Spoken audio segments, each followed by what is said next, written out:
what we're doing. Perfect. Good evening, everybody. Welcome to QTTT. I am Seda, pronouns he, it, and today we will be conducting another Queer Mentors session. And we have with us, well, right now, we have two people, and I will allow them to introduce themselves. So, Ms. Faye, I will allow you to go first. So please introduce yourself.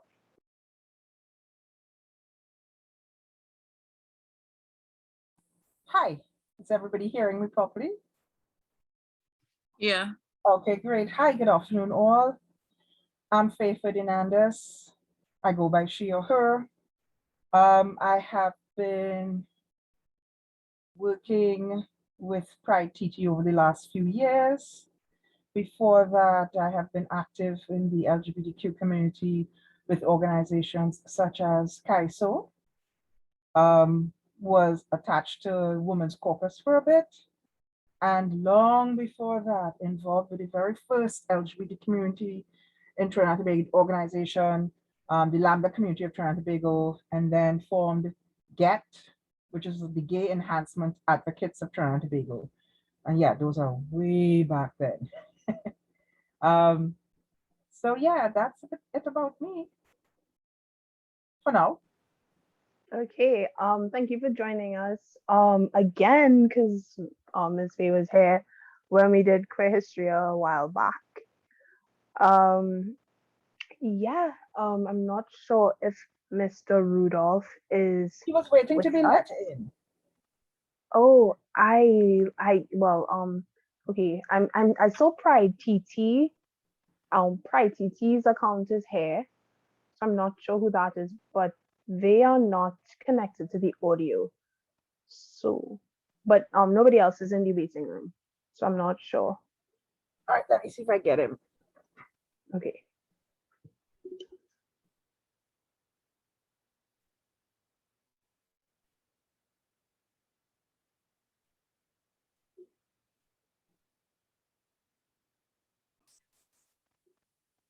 Hello, welcome.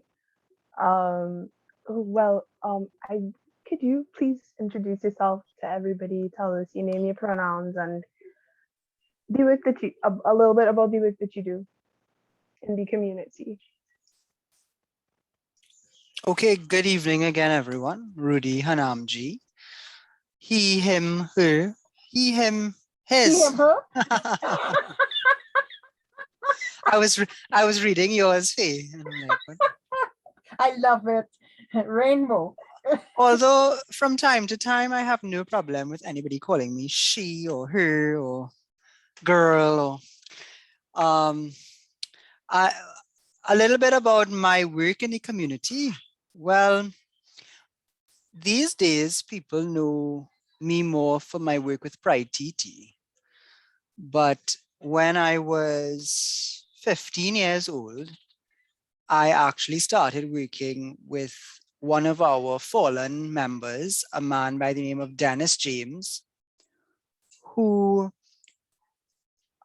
he led an HIV AIDS awareness program called Free Forum Magazine. It was, to my mind, it was the first MSM publication in the Caribbean region, and it was funded by UNAIDS. I went to a gay party one evening, and a friend of his asked me to chat with Denny. And I thought he was trying to pick me up, but he was actually trying to offer me a job. And that's how I actually started working in the community in the space of HIV/AIDS awareness. I was a public relations officer for that magazine for about 5 years, actually, all the way through sixth form into university, and then a little bit after, but I left. He passed away, unfortunately, around that time, and the publication got wound up. So I started my work in the community hosting workshops and developing proposals for funding for men who have sex with men, and attending events, running surveys in the community. We actually created one of the first websites, and part of my job was to photograph gay people enjoying themselves at parties, etc. And when the magazine was wound up, I supported my community mainly in the areas of attending events, funding initiatives, and supporting my friends that I had made along the way, people who, like Eswick Padmore, who founded and runs Friends for Life with people like Kerwin and Luke.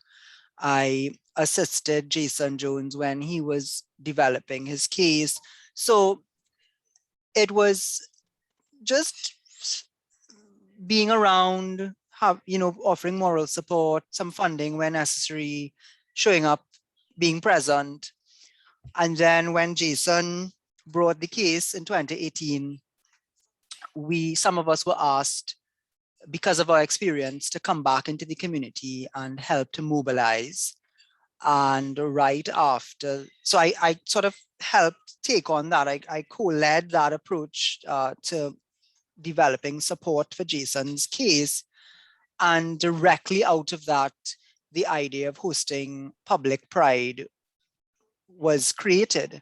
And it felt in myself and a few others over the years, like Josh Ryan, Kennedy Mirage, to maintain it. So for the last 4 years, I've been one of the co-chairs of PrideTT, and well, the rest is history. So that's my experience in the community.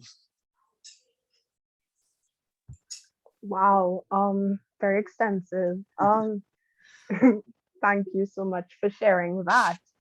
So I think now we can go into the prepared questions, the prepared list of questions. So I will bring those up now.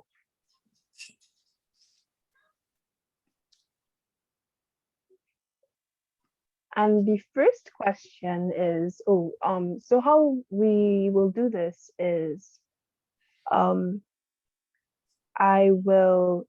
think you all can decide between yourselves who will answer first, but each question will apply to both of you all. Is that okay? Sure. Sure. Okay, great. So the first question is, what has been the most challenging part of being a queer person in Trinidad and Tobago for you?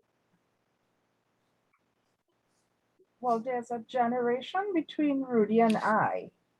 So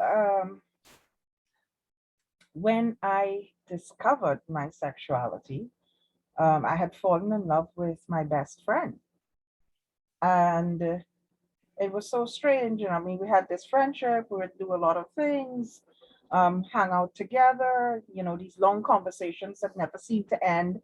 But it's just friends as far as you're concerned. And then in the middle of one conversation, on the street corner, was on the corner of Marley and Woodford Street, one night, and talking, I just said to her, I love you. And then she said, oh, I love you. And then I quickly said, but as a friend. But we all know what that was, right? But and that was back in the 80s. Okay. HIV and AIDS was now hitting the Caribbean. It had started in the late 70s. So anything to do with same-sex loving was basically the devil's work.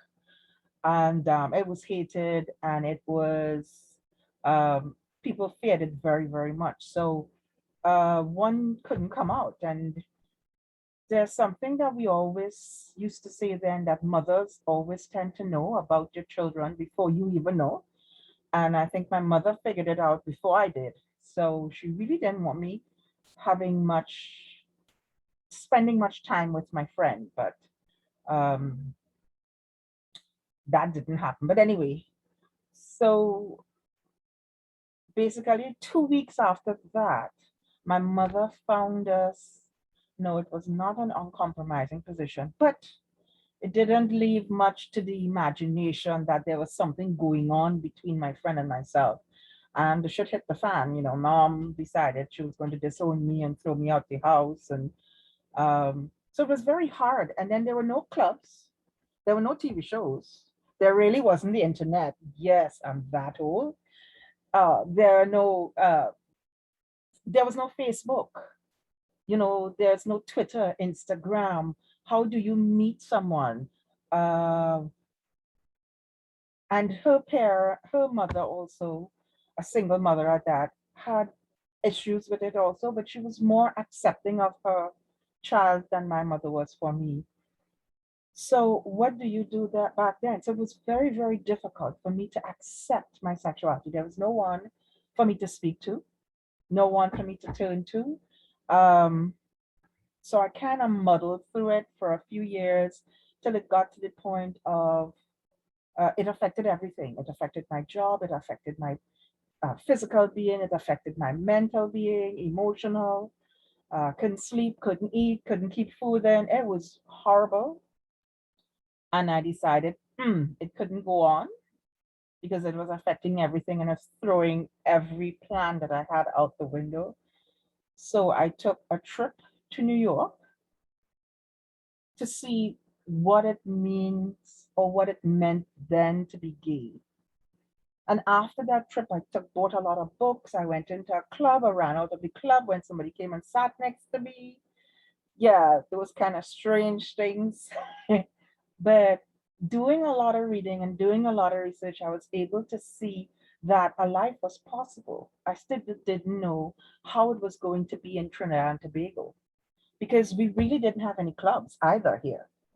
And the parties that went on, um, you heard about them from somebody who heard from somebody who heard from somebody.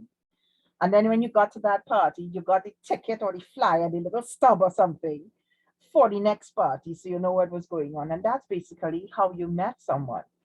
But to say how you were going to live your life, you know, whatever you had to do, it had to be hidden and it had to be in secret and you couldn't, you know, you couldn't do a lot of things. So it was very tough back then.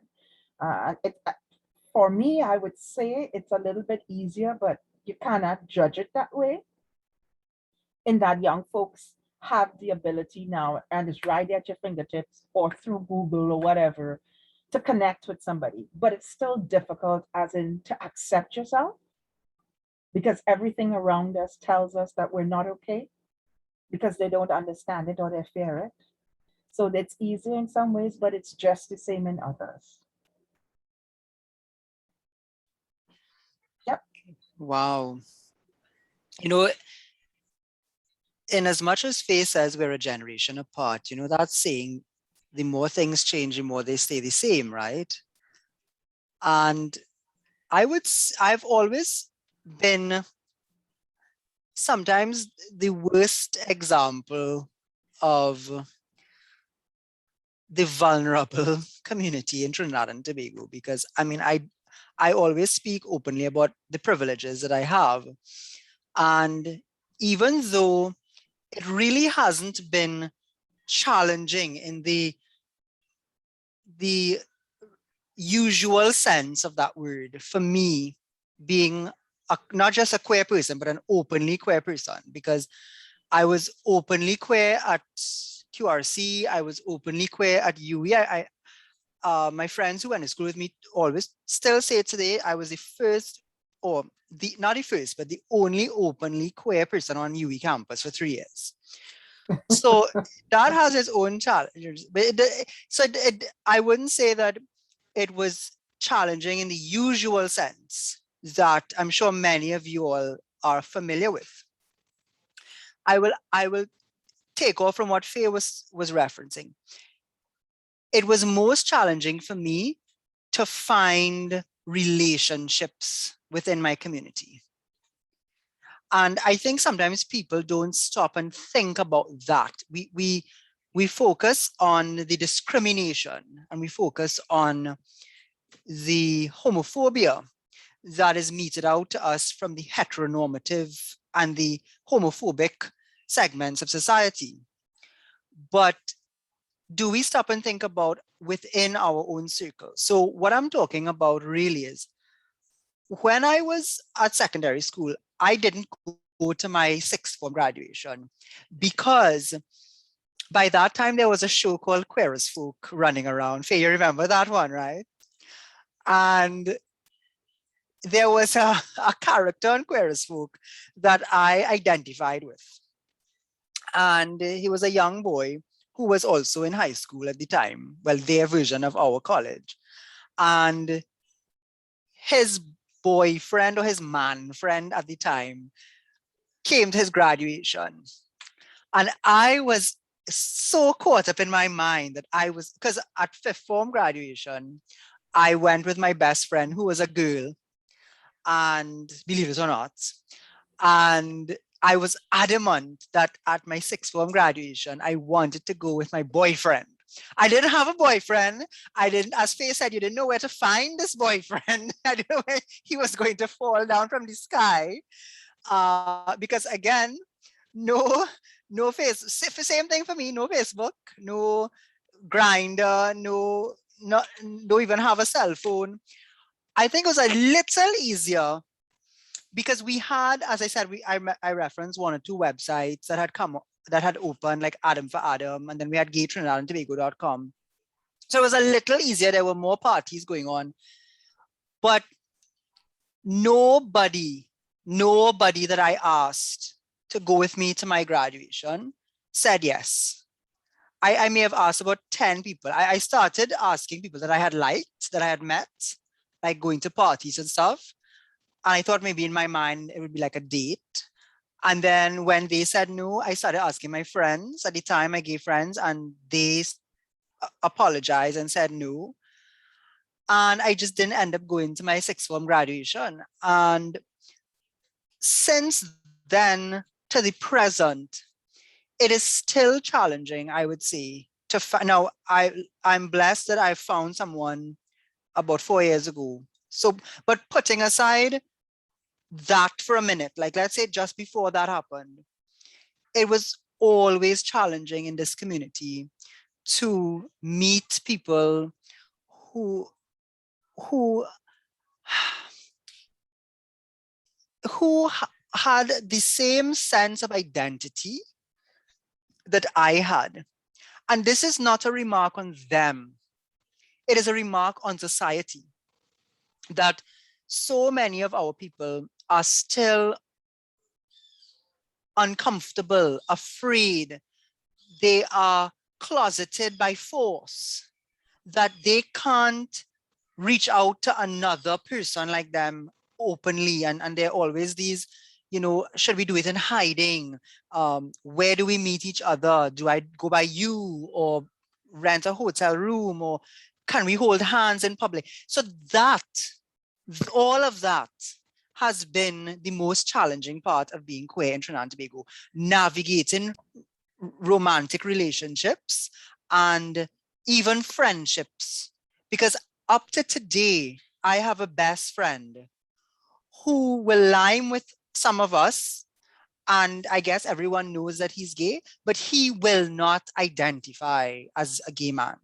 And that causes problems in his own life, because sometimes he will go and see the same movie with two different groups of friends because he can't bring himself to bring the two groups together.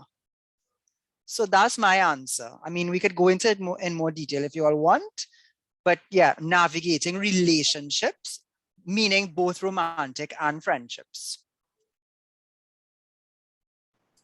Wow. I understand. I understand completely.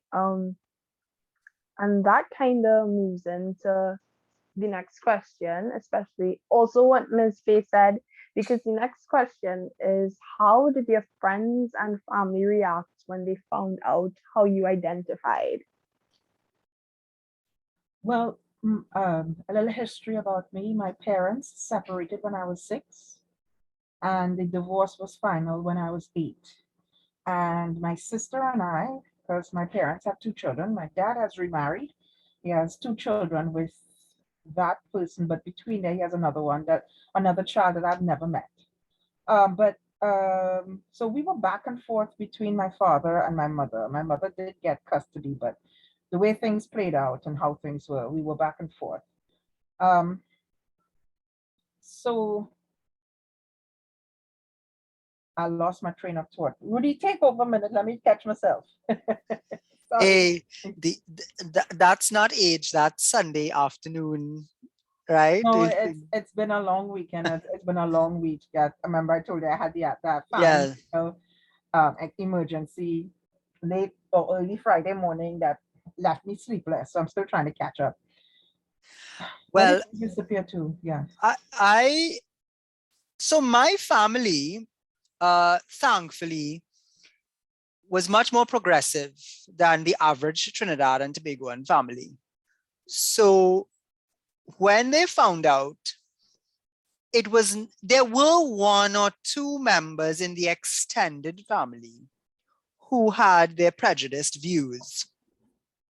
But my nuclear family and the members of the extended family that I was close to, they did not have any negative response other than they were worried. They were worried because they knew how society could be. They were worried because they knew other gay people and they saw how challenging it was for those people to find love, to navigate society. And it was more, the reaction was automatically, are you going to stay here? What's going to, should we migrate? My mother and I are very close. If you don't know, we are mother and son, you probably think we're brother and sister. And initially, she was concerned about how my grandparents would take it because she believed they were traditional, and as the eldest, so it's cultural as well. This, and I want you all to understand that it's, don't compare your experience to someone else's, because everybody's culture and background is unique to them, right? So I'm giving you my experience. Culturally, as the eldest grandson in an East Indian family on my mother's side, and the eldest grandson on my father's side, he's mixed white Chinese and his mother is Chinese. That is an expectation that you are going to continue this bloodline. That is a real older generation belief that boy children especially are supposed to continue the family line for different reasons. So she thought they would be very upset about that because there was this expectation that I would have children, get married, and continue the line. But we navigated it quite well over my life. They met my friends. My friends would come to my home actually because we couldn't go to their home. So all my friends would come to my home for Diwali, Christmas, my birthday. My family never treated them badly, and they met my partners. My friends were a little different. So remember, I told you I came out when I was in secondary school. Some of my closest friends at secondary school stopped speaking to me, which was very traumatic. But enough of them remained my friends and became my defenders through secondary school, and we're still friends today.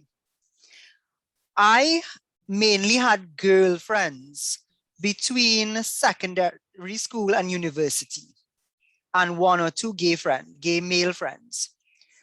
But all my girlfriends that like even the girl I went to my fifth form graduation with, they never treated me badly. They were always very supportive. I mean, I remember going to pop rock awards, which was a thing back then.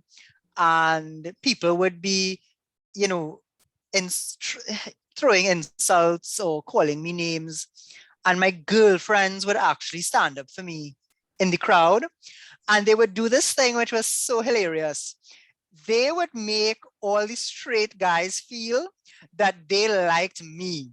So the straight guys were so upset about life because all my girlfriends were really sexy and they were, you know, hot and gregarious. And it was funny to see how they would twist this around and turn it back on the straight men who were like, you know, always wanted to touch them, whatever. And they'd be like, excuse me, I'm taken. This is my husband for the evening. And it was hilarious. So I would say, again, if you surround yourself with the right people, then your friends will navigate it with you. And if your friends turn out to be prejudiced or homophobic, then maybe you don't need those friends. And I know everybody's experience with their family is different. Faye, probably that will jog your memory because I know some of your story. So the background of my family is as I told you, my parents split up. So we spent most of it though with my father's mother. His father passed before I was even born. But it is a family very patriarchal. So even though my grandmother was the head of the family, she treated her boy children certainly better as when status goes to the female ones. And I being the second elder grandchild, and I was the first female, and my mother had left my father, we were not, my sister and I were not treated the best. We were not, you know, just not. Anyway, so I kept, as I was growing up as a child, as I told you, fighting that and trying to make my way as a female within a family that treated you as a second-class citizen or not good enough. I went on to try to prove myself for everything. So when I discovered my sexuality, I knew a long time ago I was already not accepted. So this would be even worse. So I kept it a secret for a long time. Well, it was not a secret from my mother, but it was not something that was discussed at all. Eventually, I left the home and I made my own way. And when my sister found out about me at that time too, she became very, very difficult. There were some statements made because my mom, my sister, and I lived in the same apartment. We shared rent. And, you know, when things came out, it was so difficult. My sister made a statement once to me of, because once we got home, we kind of like undressed in front of each other, walked around without clothes or, you know, in a t-shirt and stuff. And my sister made one comment as to say, I know what you want me, you know, that kind of comment. And I was like, are you ridiculous? So that's how traumatizing it was, how bitter the relationship was. So I left the house and I got my own place. And I think that was the start of how we got to make things better in the family.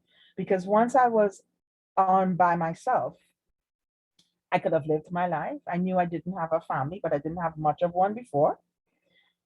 And what I did when I started to find the community within Trinidad and Tobago and make friends, they became my family. So, and I am friends with most of them to today. And then the straight friends that I had, and I always had a thing about me, and somebody mentioned it the other day, that Faye's honesty and her truthfulness is something that is very, very dear to me. So I'm very, very honest. So one of the things that I did when I was very close to someone or getting close to someone was to share with them that I was gay. And my very best friend now, she lives in Miami. Well, she lives in, sorry, Florida. When I told her about me, she asked me the question, so do you find me attractive? And I said, well, no, I actually like my coffee black. And she said, you mean you don't find me attractive at all? That is so disappointment. And it's a joke between us all this time, but we're great. And she's She's very, very straight. We've been friends for what, over 30 years now? Almost going in 40 years. And yeah, like Rudy, there are some that I told that I lost. To this day, they don't have anything to do with me. But for those who because one of the reasons I made sure to tell them was that what the society does, if you affiliate yourself with anybody, once they know that you are gay, they think the person that you're talking to or hanging out with is gay too. So they automatically get labeled or get put inside this box that they are part of the community, even though they may not be. So I felt it was up to them to make the decision whether or not they wish to be around me, because life could be made very, very difficult for them, as it was for us. You know, there are people who decided whether my work was better than anybody else, I wouldn't get the promotions. And they would say things. People went out there to make life very difficult for me. But coming from a family where it was difficult to be yourself as a woman, I knew already that I was strong enough to face that type of negativity. You have to remember too, back in the late 70s, Black power had hit this country in the early 70s, 70, 71, 72. So we had a struggle, not just with gender, we had a struggle with the color of your skin. We had to struggle that we were a young nation because we had just become independent in 62, which is not very young. So there are a lot of things happening in the country. Then you have HIV and AIDS. The oil dollar, the first time that cost of oil dropped was in the 80s also. We had the devaluation of our currency. So we had a lot of things that were going on in the country. So one had to be strong, not just for my sexuality, but for everything else that was happening in this country. So whatever friends I had, I kept it very small. I felt as an outcast in my family. I also felt, my family is for a middle income family. And what the struggle between my parents and their divorce set things back quite a lot. So if we wanted something, it was like, go to your mother will say, go to your father. And I would say, you know what, I do without. So I went to school, sometimes did not have money, didn't have something to eat. Sometimes my shoes would have a tear in it because, like they said, I had razor grass toes. Because what I would do, I'd kick football with the shoes, it will get broken. I did what I wanted to do, but within reason. And people knew that about me. You get what you get with faith. There's nothing that's unknown. And that was one thing that it endeared people to me, as well as it made them stay far away from me, because it's very hard to deal with somebody who's clearly open and who gives you it as is. But I had a great life. I won't change anything, except maybe put aside a lot more money as I was growing up rather than enjoying it the way I did. That's good advice, whether you're gay or not, right? It is supposed to be. I wish I was taught it when I was young, but yeah. Start saving. Every little thing you earn, put aside a 10%. We'll have another discussion with them about money management afterward. But I want to just jump in and add a little something here. As Fairy was talking, it jogged my brain a little bit. You want to learn not just, of course, what we've been through, right? But the lessons that we take from it. When you are in it, when you are young and you're finding your way and you're in the family and you're dependent on the family and you know your family, we all know our family. So you 9 out of 10 times, you kind of have an idea as to what their reaction will be if and when they find out, right? The lessons we probably can share with you, and Faye could add more on from her point of view, is that you actually don't need your family as much as you think you do. Now, I am not being anti-family. I'm not at all saying that you should hate your family. But all older people will tell you that either by force or by function, as you get older, you have to become independent of your family. Even straight people have to learn how to push back on family and to carve out their own space and their own identity and to create boundary lines with their family.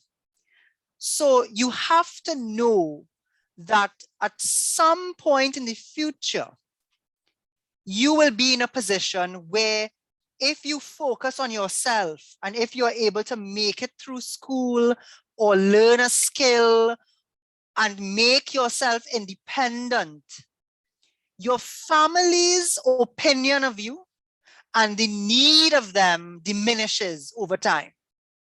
And we all want to be loved and we all want to be accepted in our family. But as Faye said, you can find other people to create a family for yourself. And I want you to think about that for those of you who in the darkest moments and the most stressful moments where your family may not be responding to you well, just think about that one day, you're not going to be in this position for the rest of your life. You're not going to be 15, 16, 18 years old for the rest of your life.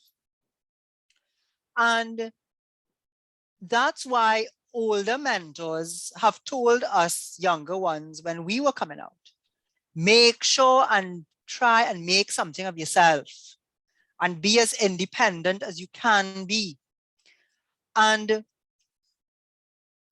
no family member should never be justified for any family member to be abusive or violent towards you. The only thing I would add is just keep a small piece in your mind that they look at life differently than you look at life. And parents also go through trauma. It might be of their own making. It's not your fault. But as you get older as well, try and process that, because you should still have some kind of relationship with your parents and your family. Again, it may not be the best, it may not be the most ideal, but they are your blood. And sometimes it is best when you can find a way where you can be there for them, even if they weren't there for you. So Faye does a little bit of lecture, give them there. I don't know if you want to add anything or disagree. You're right, but I would have put it differently. Listen, my sister is my best support right now. She might have been very difficult, but I gave her a few years and I never cut off anybody in my family. I just knew when I needed to step away for a bit, because as hard as it was for me to accept myself, and I was the one living it, it's so much harder for them to try to understand who we are and what we're about. So have some patience with them. My coming out story was not the best in that I kind of like was forced out. As I said, I was caught in something, but it wasn't something big. But there was no saying that something wasn't happening. You know, Ken and I was in this deep conversation, and you know those looks that you give each other. You know, it's not sex, but it's the look that you give them, and the deepness of the conversation. So, you know, when my mom walked into my room, it was like, holy hell, something is happening here. I'm not too sure what it is, but something is happening. Don't ever come out in anger. Try not to. You know, you have an argument with your parents or this, and you blurt things out angrily. Try not to let that happen. Try to make sure it's a conversation, and do it when you are sure of what's happening with you. And even if you're not sure, when you're somewhere comfortable.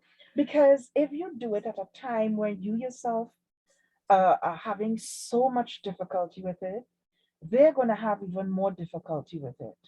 And the first thing they will ask or say is a phase. You will grow out of it. I always say, try to make sure you get through school first. And the reason for that is to make yourself more marketable for the job world, for when you go and when you're trying to get your career or your profession going, because you need something to fall back on. I'm not saying to stay in somewhere that is dangerous for you. I'm not saying to stay in something that making your mental, emotional life even more traumatic than it is already. And there are so much more resources available to access them. Wow. Like how Yeah. you all are right now Yeah. accessing us. There's a lot of resources out there. Like I say, I know the internet is there. There are groups, you can do it anonymously. You can just jump in and be in the background in groups and listen and hear. Ask the questions of yourself also. Don't be forced into anything one way or the other by anybody. That includes your peers and it includes yourself also. Because sometimes we want to ease the trauma that we are going through, that internal turmoil that we decide what it's this way now. And when it actually might not be. Or even if we think one way and then we change to something else 5 years from now, that's okay. Because Rudy would probably tell you at 20, we were something, at 25, we were something else, at 30, we discovered something else. And believe me, honey, when I hit 50, I discovered so many things about me. that and one of the things I discovered about me is that I labeled myself. It was so much easier to put labels and box myself into what was politically correct. And I'm a perfectionist. And one of the reasons that I tend to be a perfectionist is because there was so much negativity towards me being a female, feminine, but love tools, love sports, that I did things in a particular way. And I'm looking back and I'm going, there are so many other ways that you could have done it, you know? And even with my sexuality too, I'm very proud to say that I was um, very much into monogamy. But as I get older, I realize, that might be something you wanted to change, but you didn't because, yeah, you was being politically correct. There are so many things that you want and you should try to learn about that. Don't put limits on your life. There's so many things you could do and can do if you give yourself the chance to.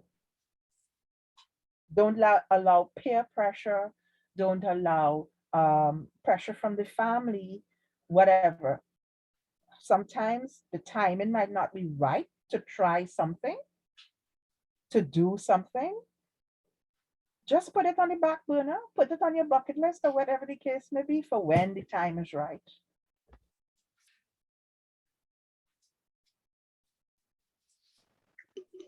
No, it's it. That was a lot of useful info. Um, but you mentioned, Ms. Faye, that a bit earlier along that things can be very difficult for people like us. And so that leads me into the next question. Um, have there been instances where you have felt unsafe because of your identity, and how did you deal with those situations?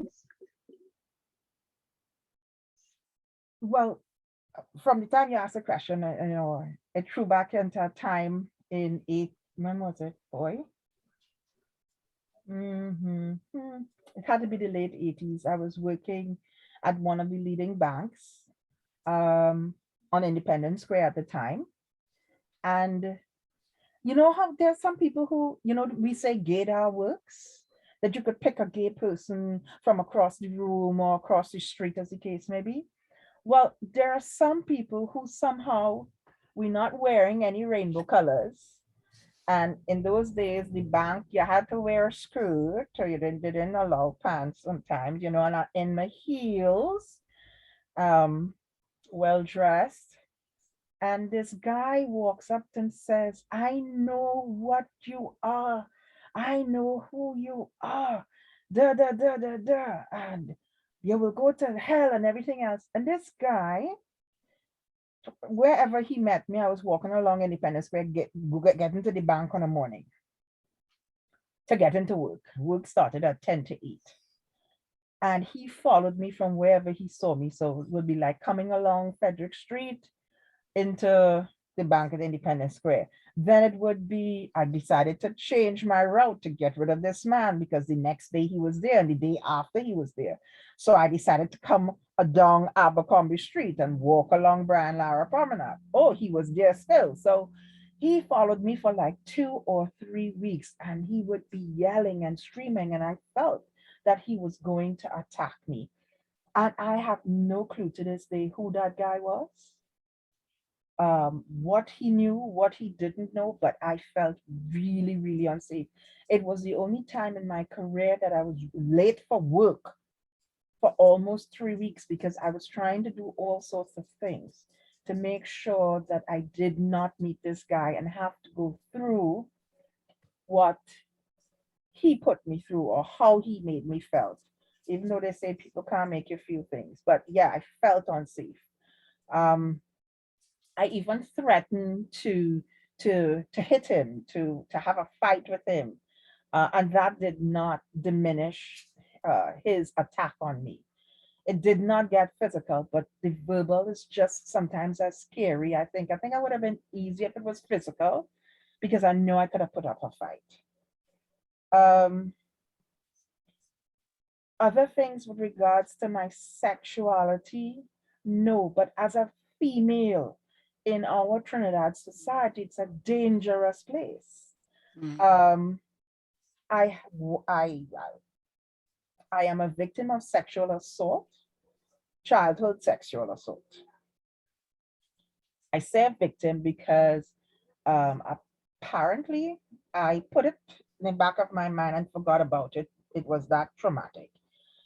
Uh, but it seems that when it occurred, I went to my parents about it, which I only found out about 20 years ago that I did tell my parents. I thought I never told anyone. And their response was not to say anything to bring shame upon the family, which is something I think that's probably why I put it in the back. And it affected me in that I could not allow certain things to happen either to me or I couldn't allow myself to build relationships with people. I've had men grab my ass in the street, and touch me and so forth, where I get into fights because don't touch me, really. And that puts myself in a dangerous position because um, today you can't do something like that because you don't know who has a gun. Mhm. Uh, 30 years ago, somebody did something like that, you think they'd probably just raise their fist to you so you could probably survive it. But I couldn't let people know at the job that I was in also about my sexuality because the banks in those days, they had a problem with braids and Rastafarian hairstyles and certain things. So sexuality was a big thing, even though I gave the Express an expose while I was working at the bank, and I was at this on the front page of a Sunday Express expressing how difficult it is within society, being a lesbian.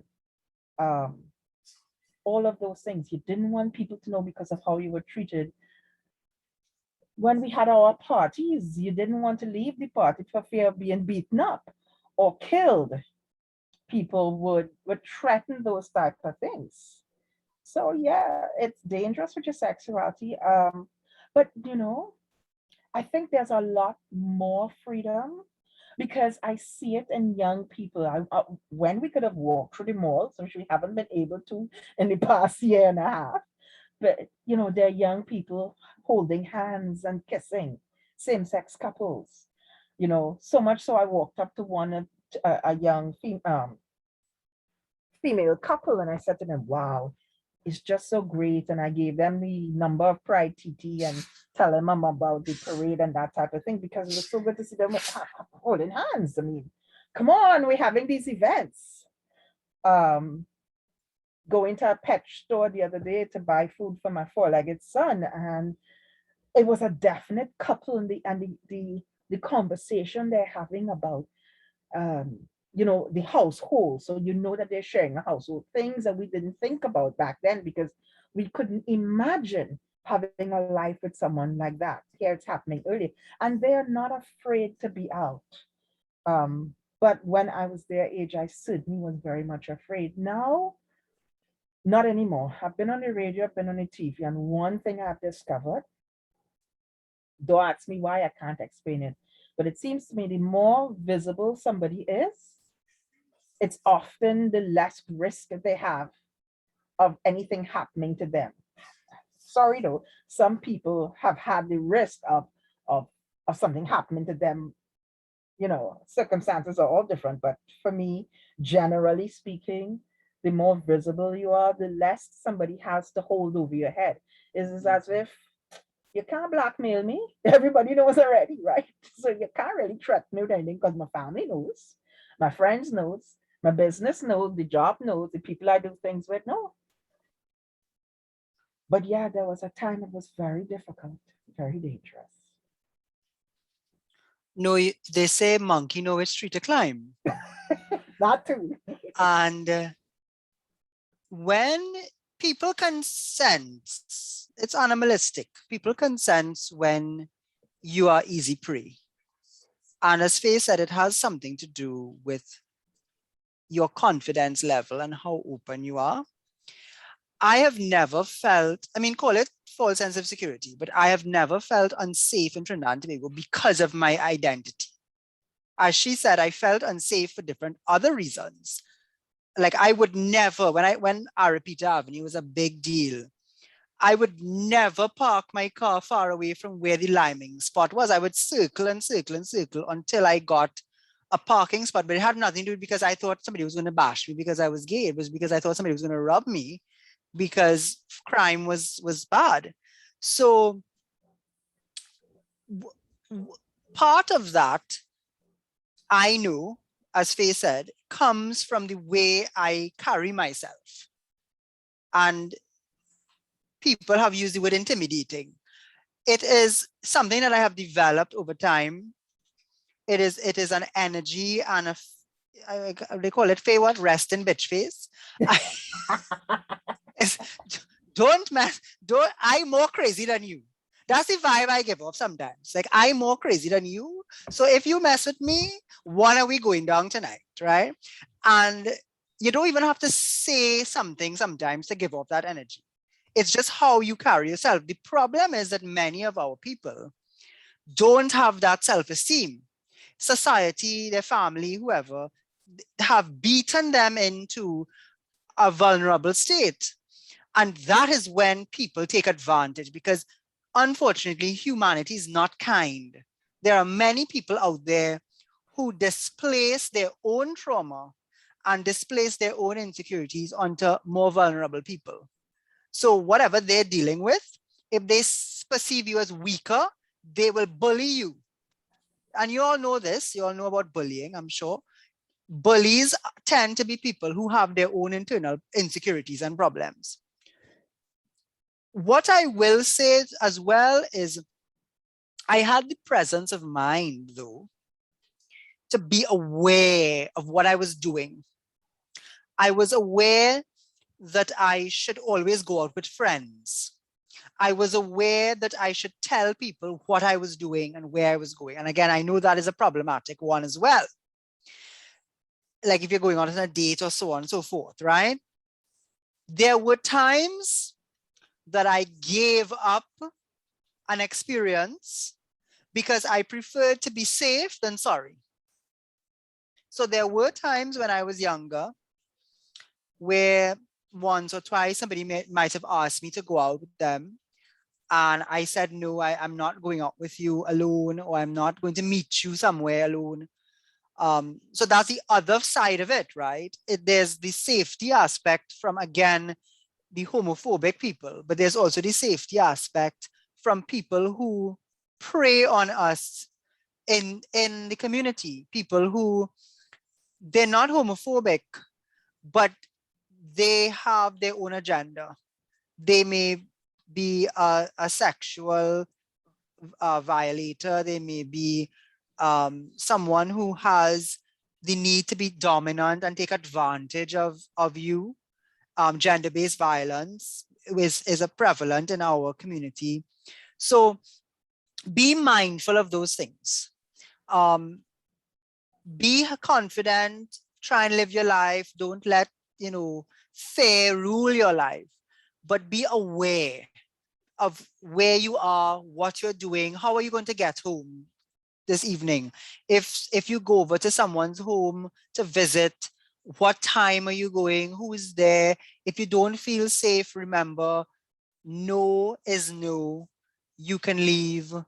And if you find yourself anywhere walking around and it's getting dark, or like I used to go running around the savannah, and I was always cognizant of the light, because it not always is the time. It's just sometimes it might be a certain time, but it gets darker because of cloud coverage or whatever. I would find myself back in my car and get out of there. So don't tempt fate, but I wouldn't say that I've ever felt unsafe because of my identity. So here's a word of advice. Begin to develop a network of support. To this day, I still tell my mother, if I'm leaving the house, because I had to start back living with her to take care of her right now. When I am where I'm going, or if not where I'm going, when I'll be back. Because you never know what's going to happen. And if it's not my mother, then it's a friend, and I'm telling where I'm going, when I'll be back. If in the event something happens, and we really and truly don't want that, but develop a network of folks. So a lot of people have been using the internet to meet people. We're not saying it is not right or wrong. I am saying, and there have been police reports where there, and Rudy mentioned that there are predators who see our community as a weak community. We live in the darkness, we live in the shadows, we keep secrets because we are forced to by what society has made us, has done to us. So we have to do those things. So they know that if you get into your house, they could rob you, or they sit in your car, they could rob you, those type of things. You can let somebody know, come up with a plan with a friend, call me by 6 o'clock. You're going to meet somebody for 5 o'clock. Call me by 5:30 or 6 o'clock. If things are good, I will tell you it's good or whatever. You have this code word that you would use for them to know it's not safe or if it's safe. So you come up with a plan. Or, tell your friend you will check in at a particular time and check in. Tell your person, yeah, it's 11 o'clock. Okay, cool, no problem. Everything okay, right? You just check in, whatever. Come up with a plan. You and your friends or your support network, come up with a little plan if you feel unsafe. And we went to parties in groups of 4 or 5. If you went early, you didn't have to worry, but certainly when you were leaving, because party never start back then till after midnight. We used to call ourselves a bunch of vampires or stuff, and you're leaving when the sun come up because you can't leave before that, because one, they didn't have transportation to get where you're going, and party now starting to get real pumping at 4 or 5 in the morning, right? And we walked from wherever the party was into Port of Spain to get a car. You walked a lot, so you walked with 5 people. Whatever you want to do, look at whatever it is. assess what the risk is, and then try to come up with a way to mitigate Mitigate. risk, Right. make it the less. It is a dangerous world we live in, not just only for our sexuality. I've had chain ripped off on my neck, stand up waiting for Oh transportation to yeah, go I've to been robbed too. Yeah. that's why I don't wear jewelry at all. I hate to pay for something or have somebody give me something that somebody who doesn't even know me decide they want it more than me. I really and truly hate that fact. So I don't do jewelry. Um, so, and what I have, I really hold on to what I have. So I really hate giving it up. I will be the one that will fight to the death for something that is mine. And I remember coming home when I was living around the Savannah thereabouts on Woodford Street and opening the house and realizing that we had been robbed. So it can happen to any and everybody. And this was how many years ago? It's difficult now. Just look at the risks for everything that you want to do and mitigate the circumstances. Come up with a plan.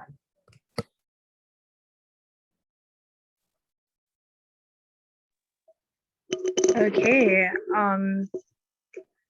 I think that is I think it's useful information for everybody to take note of. And the next question is, have you ever experienced discrimination, and how did you handle that experience of discrimination if it ever occurred? Rudy, you want to go with this first? Okay.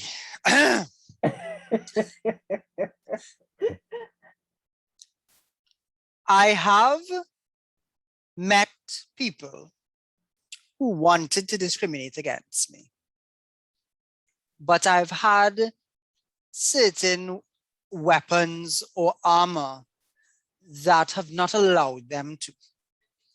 I have never been discriminated by a public sector agency. And again, I think that has to do with how I carry myself. And these are tips and tricks you learn. It's not just for gay people, it's for people in general.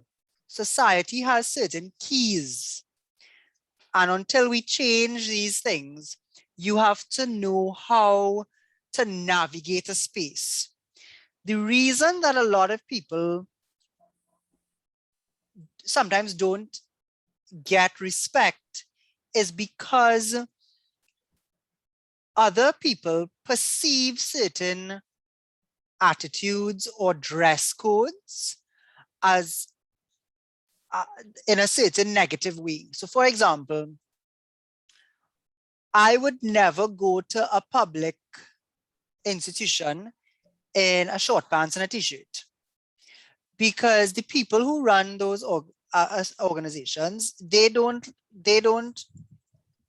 even want to let you in the building sometimes in that dress code.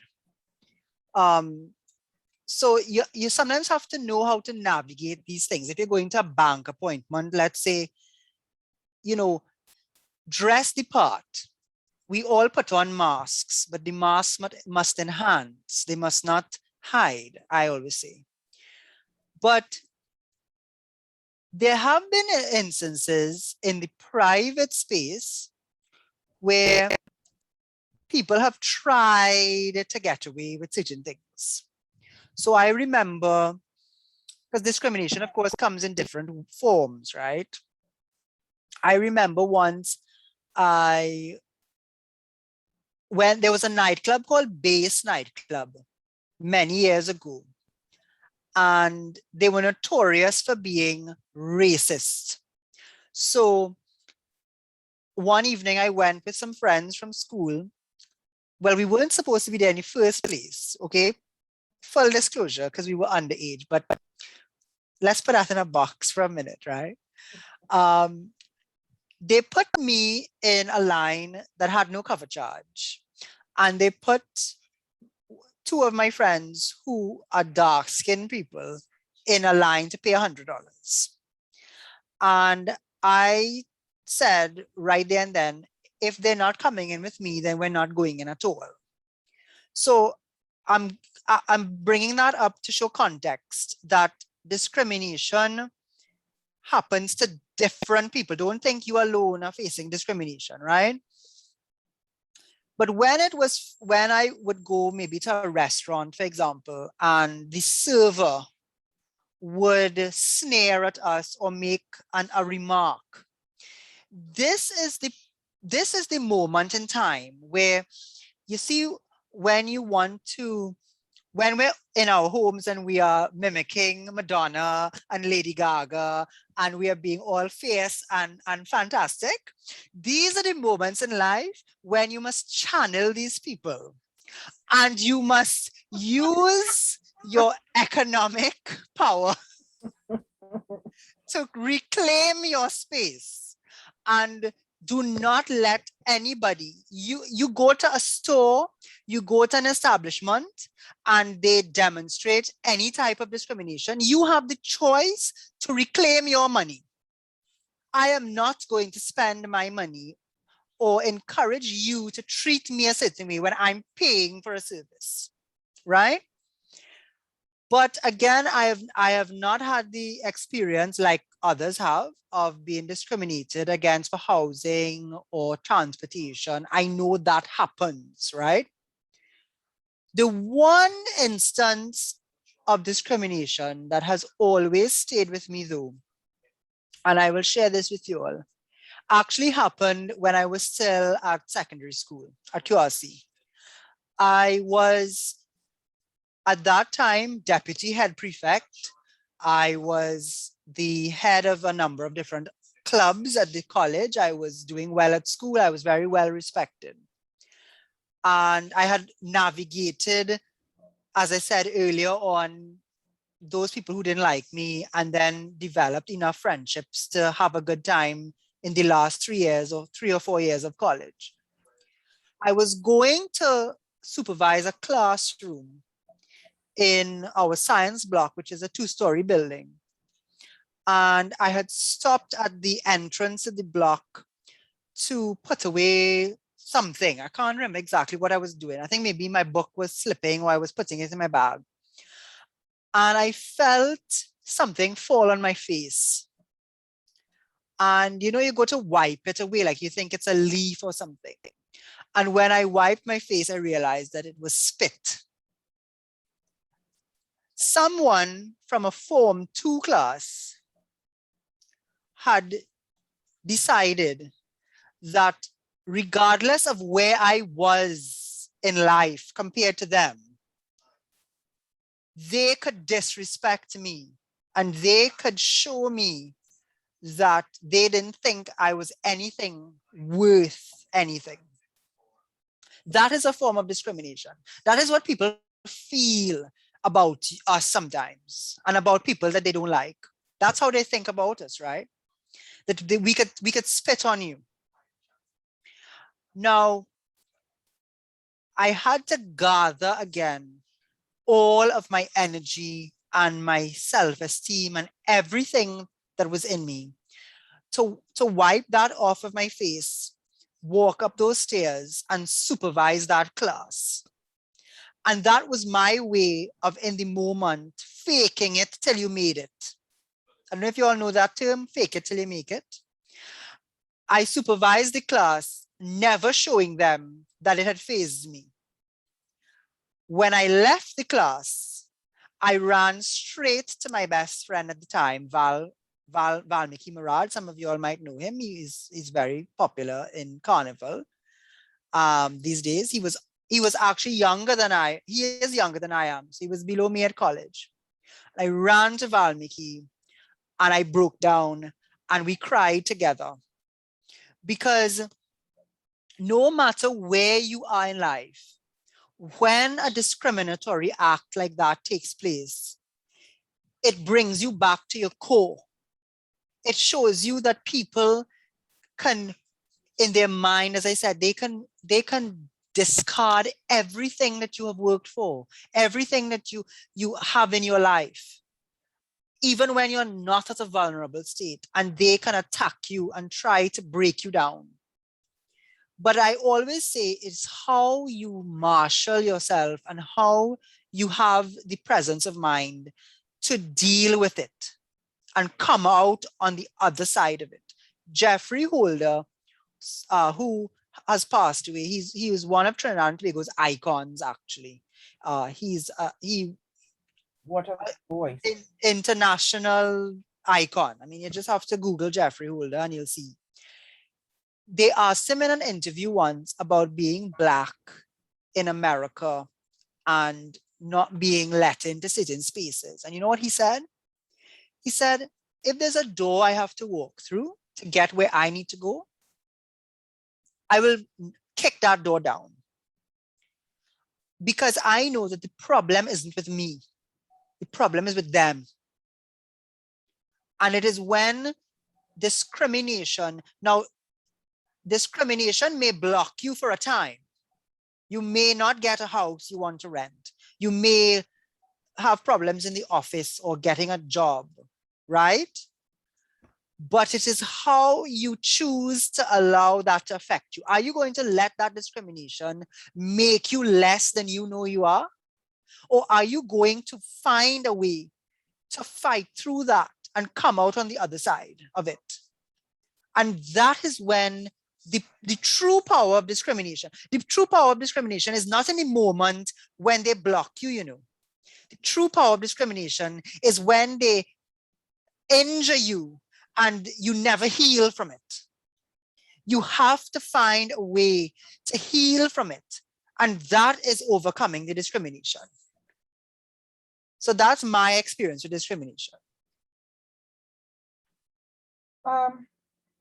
Discrimination on my sexuality, well, you know, people would look at you and say, okay, you're not good enough to do the job, even though you're way ahead of everybody else who they're looking at to do this new job that they want to offer you. But that discrimination was not so, it was subtle. You know it was happening, but you couldn't prove it, you know? The more overt types of discrimination I felt is around my body type, my body shape, and you know, how I carry myself. So I'm generous in my body size. So trying to get into a taxi, the taxi drivers don't want anybody my size in the taxi. Oh hell no, you ain't coming in my car. You know, you go to a party, you go to, and you know, we in the LGBT community, hell, we discriminate against each other very much, very, very much.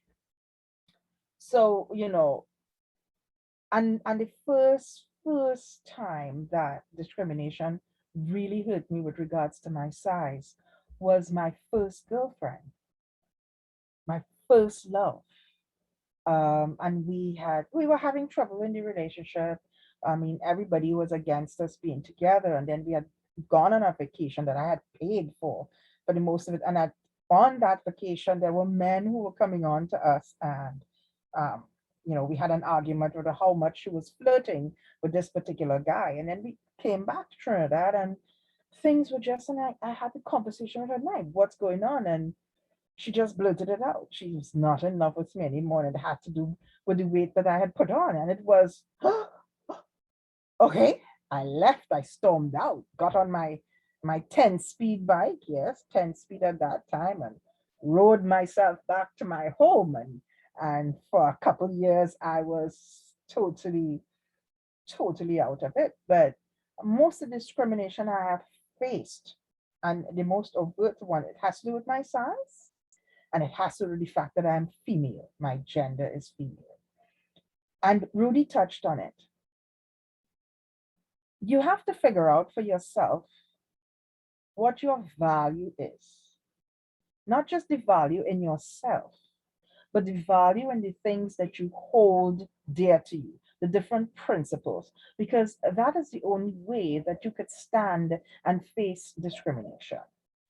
So you go into a place and they want to treat you a different way because you might be gay, lesbian, bisexual, trans, or because of the color of your skin, or because you wear your hair. You decide whether or not it's okay for them to treat you. And I've always said, you teach people how to treat you. The first time somebody says something that's not okay, and you just, I'm not going to pick it up, okay, because guess what? They'll do it again, and they might do it a little bit more. You have to decide where that line is for yourself and stop it as quickly as you can, and most definitely set them straight. And I always tell people, I don't have to curse you and I don't have to yell at you, but certainly the words that I would use and how I'd say it, you have a pretty good idea where I stand on certain things. So as far as discrimination goes, figure out what your value is. And it takes a long time figuring out your value, because everything in this world, everything that we know, everything that we're growing up with tells us we're not okay, tells us that we're less than. This world is set up for a lot of people to be less than, to be looked at and treated as less than. So figure out who you are, what your values are. There are some things you don't have to figure out right away. And then you just deal with it as you figure it out. But draw those lines with people, with business places, with jobs and so forth. Yes, sometimes we have to stay in a job. There are certain bills we have to pay. There are certain things that we have to do. Yes, we have to stay, but we can do it within a reason. That's why there are job descriptions. That's why there is the labor department. There are certain rules and regulations that businesses must follow. If you are part of that establishment and you work for them, that they must do for you. That is what our law says, that people cannot get away with. You've got to bring it to the different businesses or organizations that get a resolution for you. We have an Equal Opportunities Act that, even though it doesn't just cover us as far as sexual orientation, there's a lot of things in there that can help protect us or bring some remuneration when we suffer discrimination. There are organizations such like PrideTT who may pick up your case for you, KSO, Womantra, a lot of places that you can go if you are faced with discrimination. But as Rudy said, Linda's raised their price, or you go and you see a price on the shelf at a grocery, it says $10. When you get to the cashier, it says 20. It's up to you to decide. Do I really want to give them my $20 because I saw it as $10, and that's why I picked it up, because I saw $10? That was their offer. Their offer was this thing for $10. The contract when I picked it up was an agreement. I'm buying this for $10. Not when I get to the cashier and the cashier says $20, because that's now a new offer. The first contract is broken. Now this is a new contract. You decide whether or not you wish to have it for $20 or not. Nobody needs to force you. We need to stop and let people know it's not okay for them to do some of the things that they do, or some of the things they attempt to do with us for whatever reason. You don't want me in your car, no problem. I ain't spending the car. Normally I will sell on the car and I will say, hey, I will take the whole car, because I really don't want to squeeze up with nobody and I don't want to make anybody uncomfortable too. So the person could have got a whole ride, but if he start by telling me, you can't come in the car, then okay. I go to the next person who's willing to take my $100 or $50 or how much it would be. I don't need to give it to you, whoever you are. That's what the discrimination. And Faye, I think we have to continue to support one another. Oh yeah, definitely the community. We have to, what is the correct word, Faye? We have to share our privileges, because different people have different privileges. Yep. In different spaces and different times and different contexts. Exactly. And you may find yourself in a certain context where you could help out a community member, because in that space you have privilege and they don't. What are you going to do? Are you going to stay quiet? Are you going to say, well, that's not my problem, and I don't want to raise my banners and then walk across the other side of the room? I don't want to they might think I'm gay because it is in those moments when you have to speak up, because that is how we create advocacy and mobilization. And that's why we want you all to join PrideTT and Friends for Life and because there are discriminatory policies that exist in the government Yes. that we have to change. Correct. It may not affect you today. It may not affect you tomorrow, but it could affect you. And it may be affecting other people because this is a human rights issue now. So where you have privilege and where you have standing, use it and help somebody else. And the idea is you pay it forward. So one day somebody who has privilege and context in a situation where you are discriminated against, they could help you. And that is what allyship is all about. And that's why in the women's movement, they talk about men being allies. In the gay movement, we talk about cis hetero people being allies, because different people have privilege in different situations. So just bear that in mind. Don't allow life to only highlight what is bad. Take a step back sometimes and find your center and recognize where you have power and operate in that space. And a lot of gay people, Faye touched on it earlier, a lot of us, we are perfectionists because society makes us feel that we have to be more than, we have to be better than. And you know what that does sometimes? Is it makes us fantastic and excellent at what we do. We are the best. It has buried many of us. Well, it has buried many of our friends. We know that. Yeah. But if you could survive it, if you could harness it, if you can harness it, yes. Then, man, I had support. I have to say that I had support. I mean, there were times that I felt very, very alone, but I had friends, as you say, cis heterosexual allies who accepted me. And that's what kept me going. I mean, yeah, it was so hard at one point in time. And I'll be honest with everybody who's on this Zoom call right now. And even if we're going live anywhere else, I had those thoughts. Let me walk out the road when I'm walking to work or somewhere and have a truck run over me. I ain't going to run in front of it, but oh Lord, get me out of this. You know, have it run over me. Yeah, those kind of thoughts went through my mind. I'll be honest. It's not easy. Life is not easy. But having said that, there are good moments in it that we need to hold on to. And if we harness much of what life gives us, we can turn things around with one, how we look at things, how we approach things, and just knowing that tomorrow could be different, could bring that opportunity that changes everything.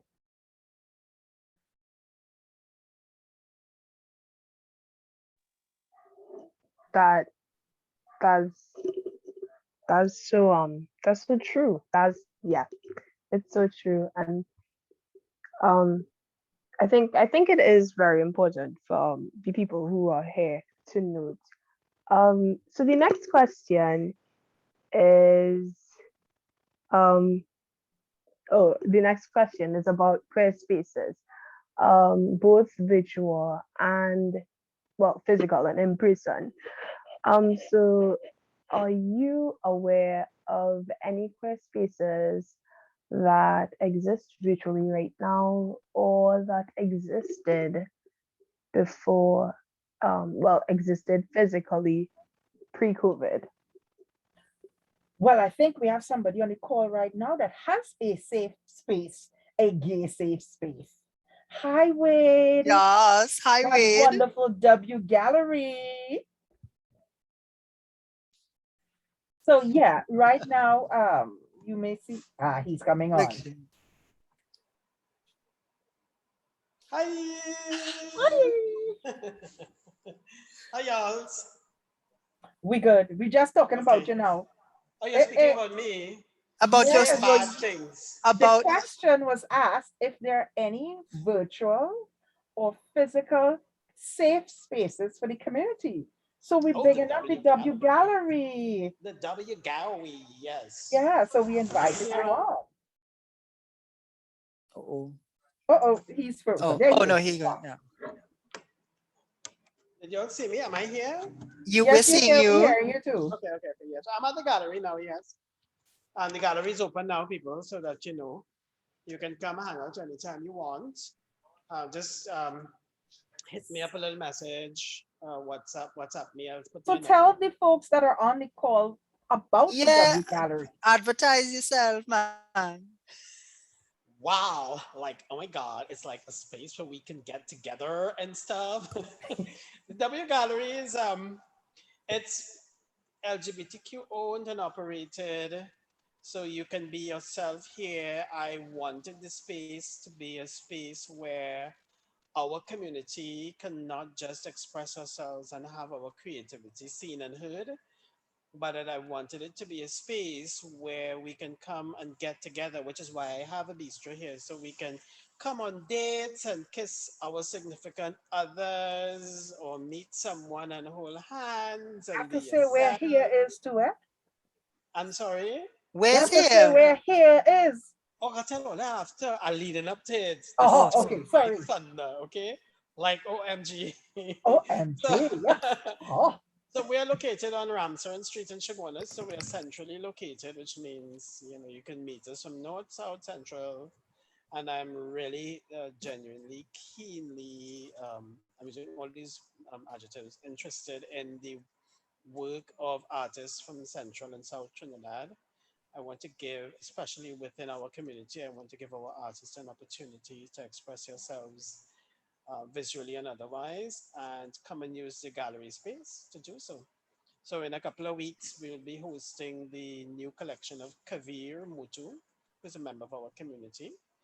His works are going up. He identifies his pronouns, he, his, I think. And I'm looking for other people as well. So if you're one of those creatives, please reach out to me, send us the info, send me a sample of what you have, or come to the gallery now that I'm open, visit me and say, hey, bitch, I'm an artist and I have things to say and things to do, and I'm really interested in spoken word too as well. I love spoken word.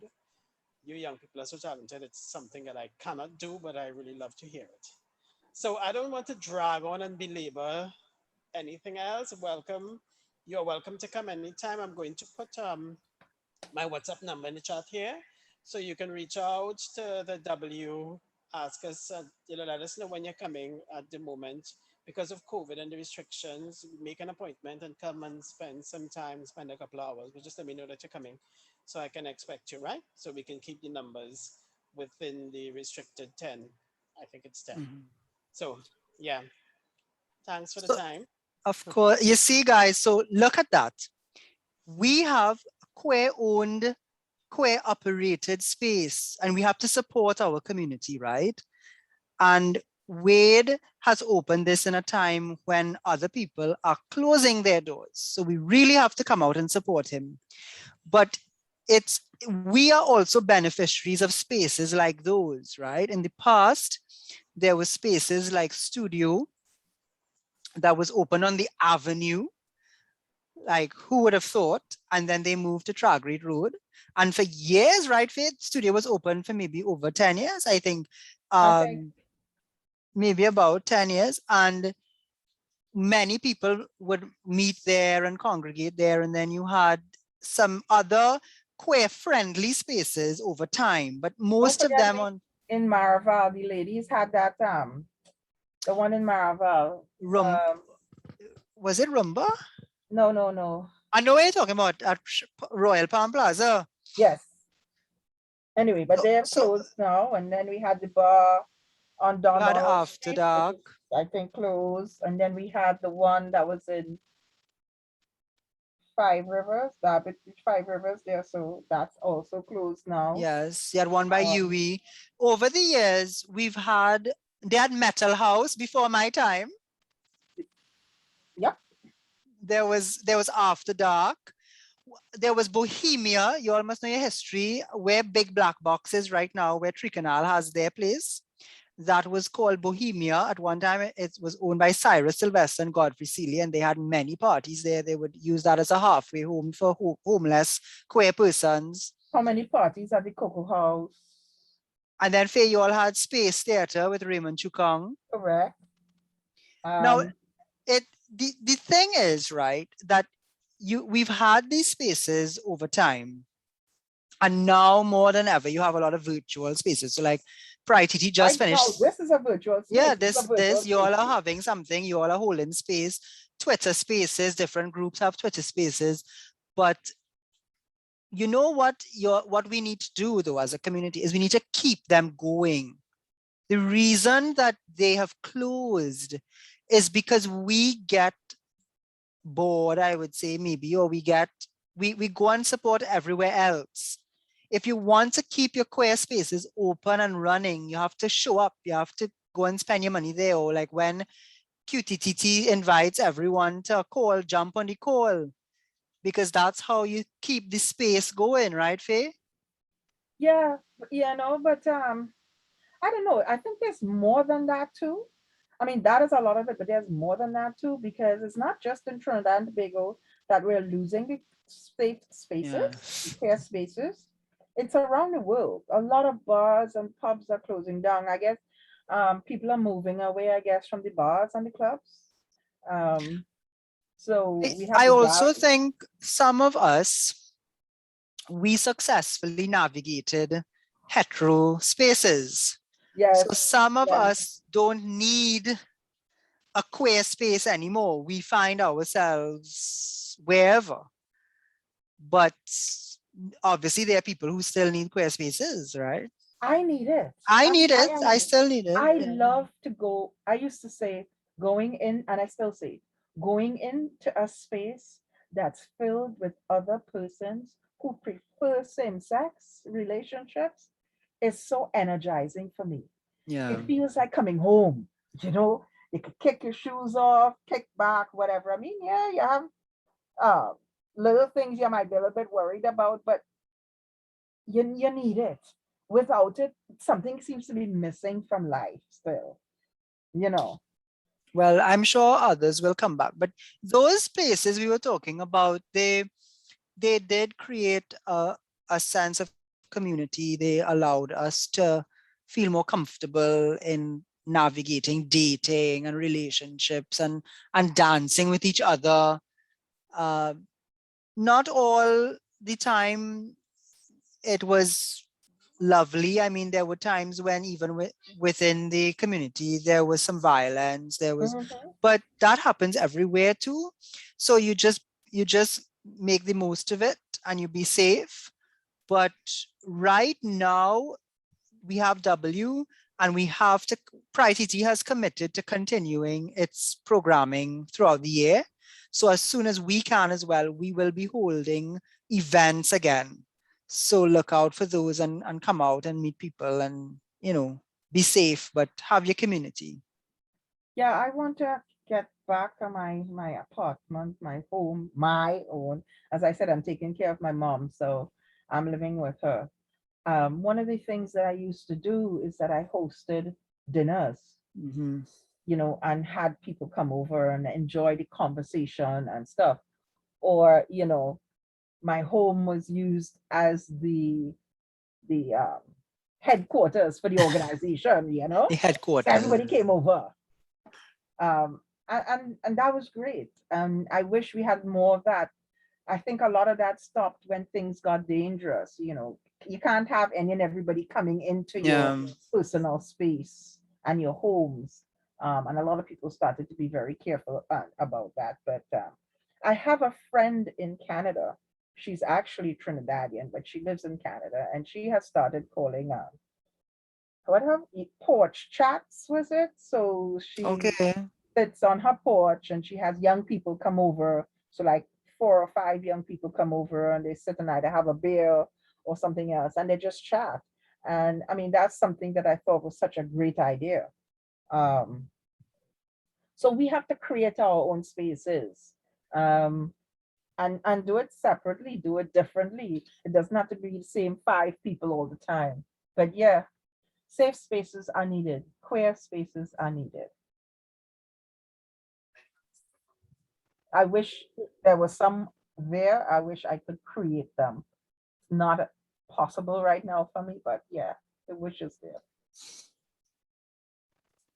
Yeah, I really noticed the need for a lot more in-person and physical spaces for people. So I'm very, very grateful that the info about the W Gallery was shared. So the next question is about queerphobia. I guess in this case it will be specifically homophobia. So, how have you all dealt with homophobia both internally and externally when it presented itself? Well, I think the first one you meet is the internalized homophobia. When you start to recognize that that person is attractive to me, or something is not right, and you start to go through all the negative things. Because I remember we're all, I mean, you can look back in your homes and a TV show goes on and you can hear the comments by your family or your friends or something, or you're walking to school or whatever, and somebody sees somebody and they don't fit the ideal look of what a male person supposed to be or female person supposed to be, and comments happen. So that's the first type of homophobia that we'll tend to face. But I think for me, I thought my internalized homophobia was what got the better of me and made it so much difficult for me to accept myself. And I took years for that.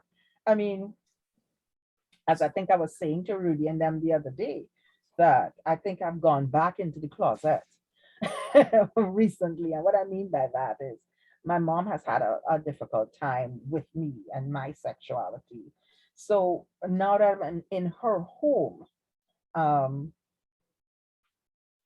I don't, there are things I wouldn't do, things I wouldn't say if I want to have my conversations, or if I want to have this type of meeting, or I'm part of this type of meeting, I go in my little space, away from it. It's not that I include them in it. I don't want to put them through that kind of thing. So I face it, I think, on a daily basis. When we're out, even though we're out, I think Rudy might also agree with me. There are sometimes you think about how much, which mask do I have to wear now? Or how much do I wear it? For how long do I wear it? Or do I just throw caution to the wind? and and and and there are times when I am the femme and I have on the makeup and everything else. And there are times where I want to gay it up, as we would say. So I put on my colors and I have, the rainbow watch band, the t-shirt, the hat, the whatever. I wear the boots and the leather jacket or something, where I just want that feeling of, let me just, don't care what anybody think. I am going to just do this. Let everybody say what they have to say. It's very hard dealing with it. But you deal with it. As I say, just like how you deal with the discrimination, I think you deal with the homophobia. It's all about keep analyzing yourself. What are your values today? It may change tomorrow because you experience something else and it makes you think about something a different way. So your value might change a little bit. It might get better, or you might loosen up some of these purse strings, whatever the case may be. But it's all about keep self-analyzing yourself. And by self-analyzing and figuring out what your principles are, your values are, it can make you stay strong in the face of homophobia. It's out there because it seems to me more information, misinformation, completely false information gets out there more than the true through selves. People tend, us not being visible tends to allow the stereotypical and the catch-22 to continue. The more people begin to interact and recognize that if it's correct, 1 out of every 10 persons that you meet as possibly gay, then there's so many of us around. Our population is 1.4 million. That means there's 140,000 of us out there at least.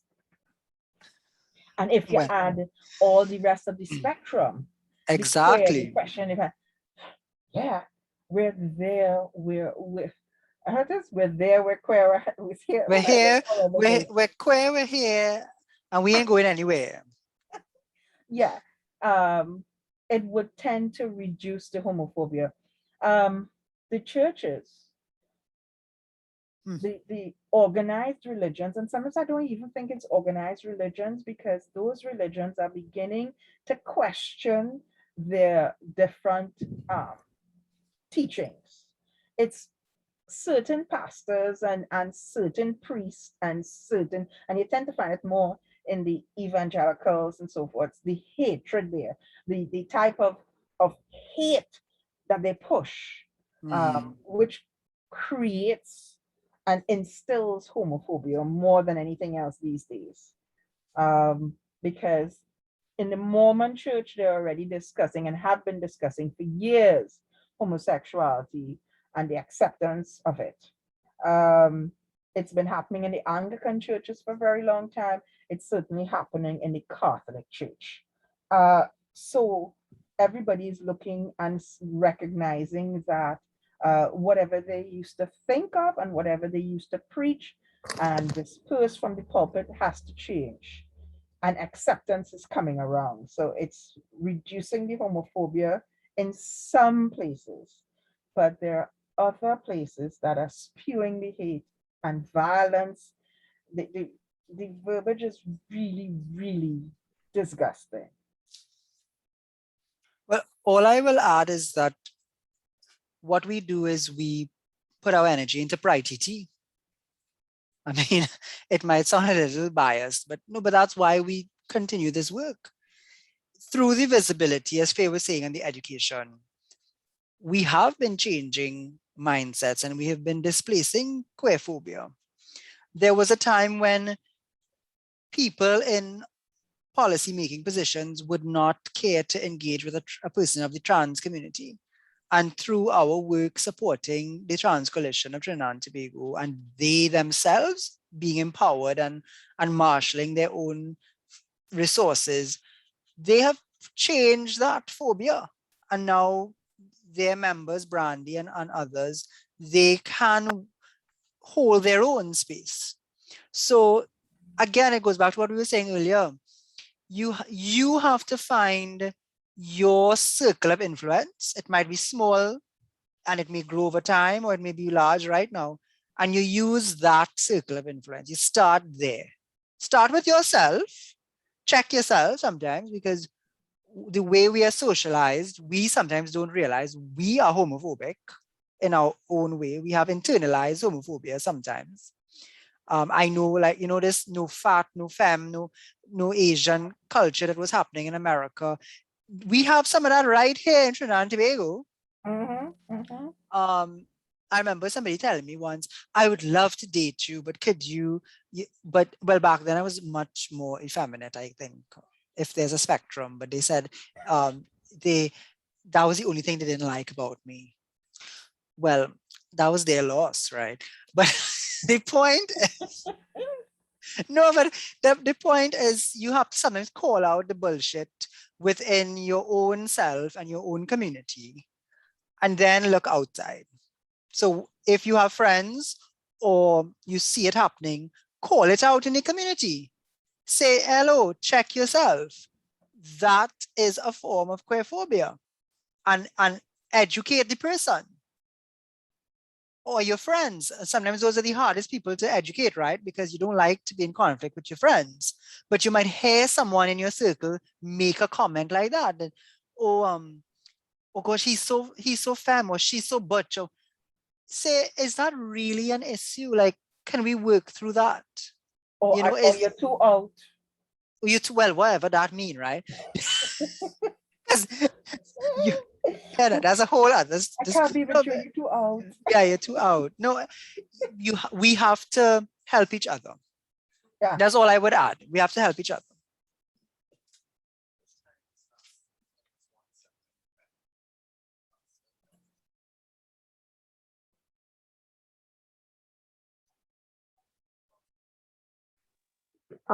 Sorry about that. I was having some That's trouble okay. turning my mic on there.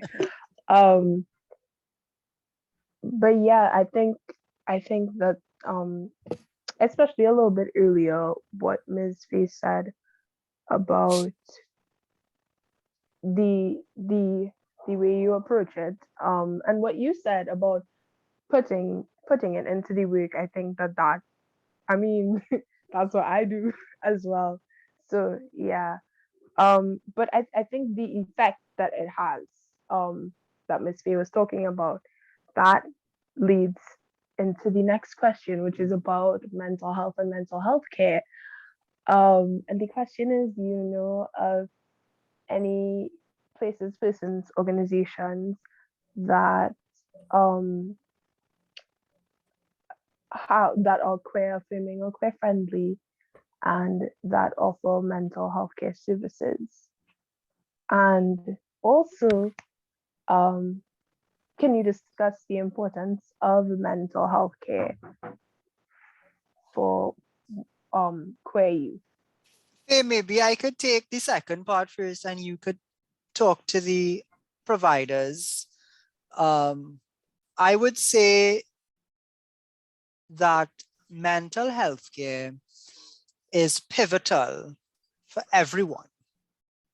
As Faye talked about the world in which we live and the society that we've created, but in particular, queer youth, yes, you everything in your life starts with your mental, your emotional, and then your health, your general physical health.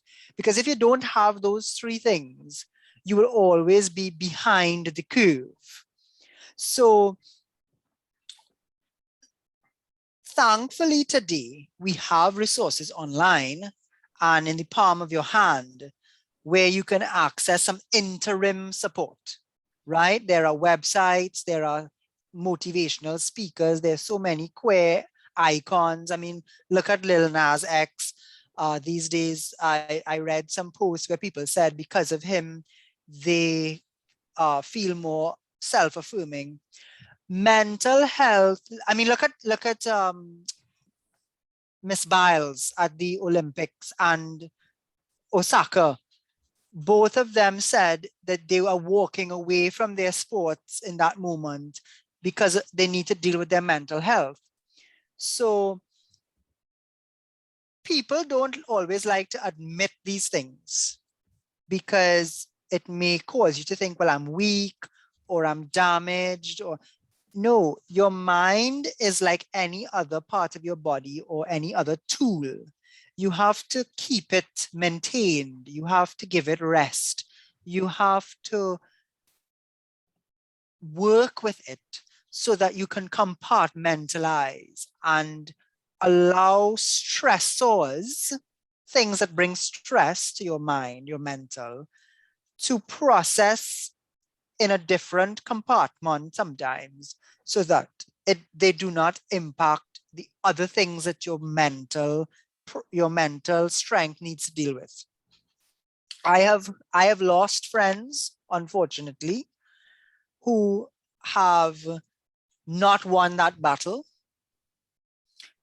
And part of the reason they didn't win the battle is that back then there was no access, or it was harder to gain access to mental health care. And some of us didn't even know that that is what they needed. And that's why you all need to educate yourselves as much as possible so that you can identify, you can see the triggers, the signals, the warnings, the flags. Trigger warning, again, when we're talking about suicide prevention, they train you that there are certain signals. And again, this is where we have to return to a society where we have time for each other. In the cut and thrust of life and dealing with your own trouble and challenges sometimes, you don't have the mind space to pick up on the signals that a friend is giving you. Please try and find some mind space for your friends, because people give signals, they ask for help, And too often we turn around and say, oh my gosh, I really didn't pick up on it. So that's why I would say, yes, it's very important, and seek opportunities. Segue fee. First, it is okay to not be okay. We all go through it. Even in my age right now, there are days that I ask myself the question, and I ask myself, do I need to talk to somebody about this? Do I need to lay it on somebody else? Um, and yes, there are some days I have to lay things on somebody else, and that somebody else could be my partner now, or it could be a psychologist or a psychiatrist, as the case may be. It all depends on how I feel. And I put a number there in the chat. If anybody thinks that they need help, then it's a number there for services. Reach out to them, let them know, and it could be free. There are other sources, and I will get that to you via email after here. But it is not easy what you are as young LGBT youth are going through right now. It is not easy for us. We are in a pandemic where we cannot be with persons who give us the support. Sometimes we are with persons who are the ones that we feel most scared with. We are probably with some folks that are abusive to us because of who we are or what we recognize within ourselves. It isn't easy being away from school and you're wondering what tomorrow would bring.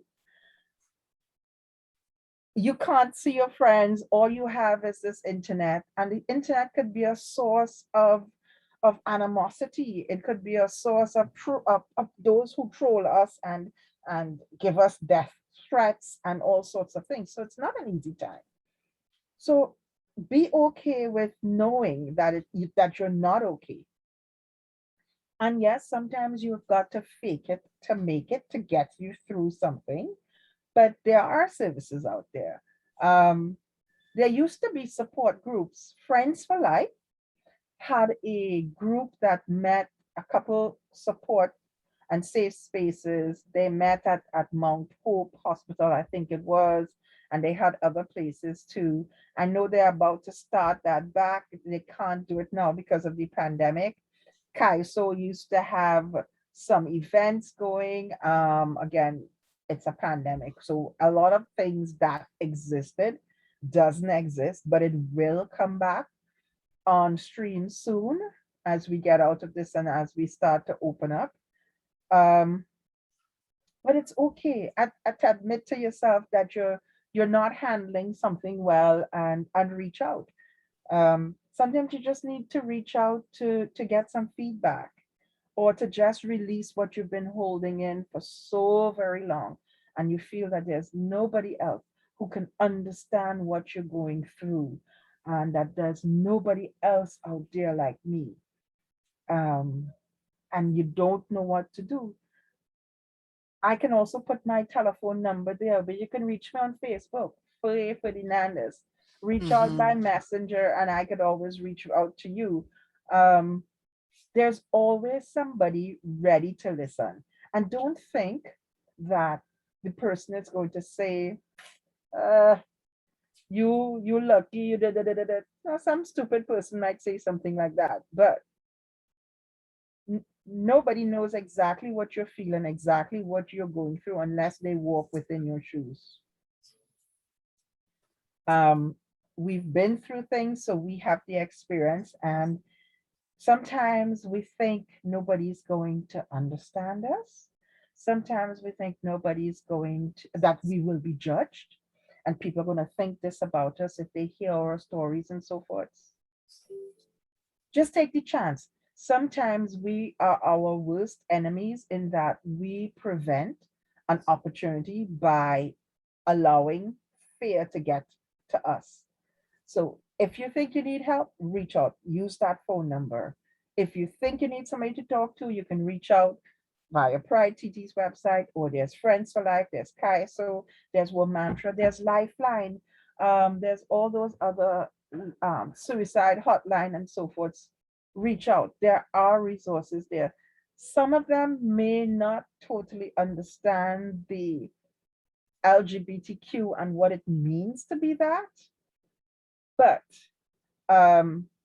if that's particular what the issue is, then you can reach out to any of the LGBT groups that are existing right now.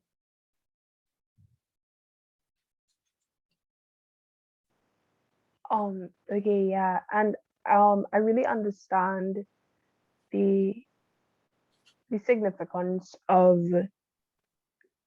of the issue of mental health within queer spaces. And so I try my best to make resources available to all the kids. So like I don't know if you know of the Travel Project. Based in the US. Yes. They have amazing resources for queer people, parents and allies. And they have And how could we forget to mental mention health. Silver Lining? Oh yes, absolutely. But yeah, so they have a lot of mental health resources. And so I usually share those. So like we have links to like access all our social media pages and stuff. And so I share those with the members and stuff. So I really think that it is one of the most important things in, well, as you mentioned, keeping queer people alive. And I think as well, suicide prevention within the community is, and being aware of like, you know, general things like the first response of for a situation where you might be met with someone who might be struggling with suicidal ideation and such. So like ask them questions, do they have means, when, those like the specifics, all those things. I think I think that awareness is really, really important for the community. And I wish that, well, I mean, I can't speak on that because I am not a professional, and I wish that I had the opportunity to not necessarily gain more knowledge, but interact with well, yes, more information. And I wish that we could all interact with more information around those topics. So the next question is about activism. So we would like to know a little bit about your work at PrideTT, especially most recently. So stuff that you all have done this year. So could you tell us a bit about that, please? We had Pride this year. And you just give me a week off to rest. Oh, me, I gave you a week. I thought it was the other way around. So yes, we just closed off. Well, closed off is a loose term, especially this year. We've decided not to close off. We're going to go straight through for the entire year moving forward. But the core month of Pride ran from the 25th of June to the 25th of July. And our committee and stakeholders, we've been doing this for 4 years now. Every year we host on average 35 to 50 events, depending on where COVID is or not, and covering every spectrum of our community as much as we can. We have events for artists, filmmakers, we have entertainment options, we have talks about mental health, we partner with the trans community, the lesbians, the queer, bisexual community. Everybody is welcome to join and we host programming. And what we try to do is incorporate programming that already exists, that other groups are doing, like Pride Memorial, which has been going on for donkey's years, maybe more than 30 years. And we complement that with new to market ideas, which I'm sure Faye will tell you some about. The Pride in Trinidad and Tobago was celebrated for over 30 years, but it was mainly pride and hide, I see. It was still too private for all the reasons that we talked about and explored. And there were people like Cyrus Sylvester, I mentioned earlier, like Bohemia, Faye herself with Lambda. There were many people doing things. Lots of work was going on, activism, but we couldn't break out and be public with it. We just couldn't smash that crystalline ceiling. I don't even call it glass because sometimes it, to me, harder than, it was like obsidian or something. But so what we tried to do in 2018 was bring all of these ideas together and develop a platform where for that period of time, at least during that period for the year, once you're queer in any form of action, you had a space to express yourself, to create content, to meet people, find health and wellness opportunities, get to know the activists in your community, etc. And as a body of people, push back against cis heteronormativity and myths and stereotypes and homophobia. So what we did each year we have a theme and we develop programming around that theme. So for example, last year, the theme was Pride 20 2.0. It was a play on the year 2020 and 2.0, as you all know from technology, version 2. So we added an immense amount of technology into Pride. We developed online platforms, databases, we developed an app. We took all of our programming live streaming and cut across boundaries. So we had people participate from all over the world. And we built on all of that this year to be able to host 30 plus events. My form of activism is part old school and part contemporary. As I said before, I started my activism 23 years ago, 2 decades ago, right? Some of you all may not even be 23. In a time and space where we didn't have social media. To be an activist meant you had to get out and be out in the road, in the public, in front of a building with a placard. You had to go into your community and talk to people and mobilize them and have workshops and screenings and go all over the country. So a lot of what I bring to the table is that approach about community development and engagement and developing spaces for people to meet, and a very idealistic notion that we could all do this together, right? And I've added on top of that the activism of the corporate world. Some of you all may know the term CSR, corporate social responsibility. That is actually the private sector's approach to advocacy. And it focuses on creating sustainable impact. So it's not just about a one-time event. How do you take an idea and generate revenue from it, generate ideas, train people so that they could take it forward? So I've also tried to bring that to my activism. I am a millennial. I'm in between the generation Zs and the baby boomers. But there are still things that I don't understand about mobilizing young people, younger people. And that is where you all are so important, because we need to find avenues to get more of you all involved and activated, and not just on social media is important, but we need to get you all out more into, physical activity. So we would need your help, and we look forward to partnering with you guys in the future to do more of that.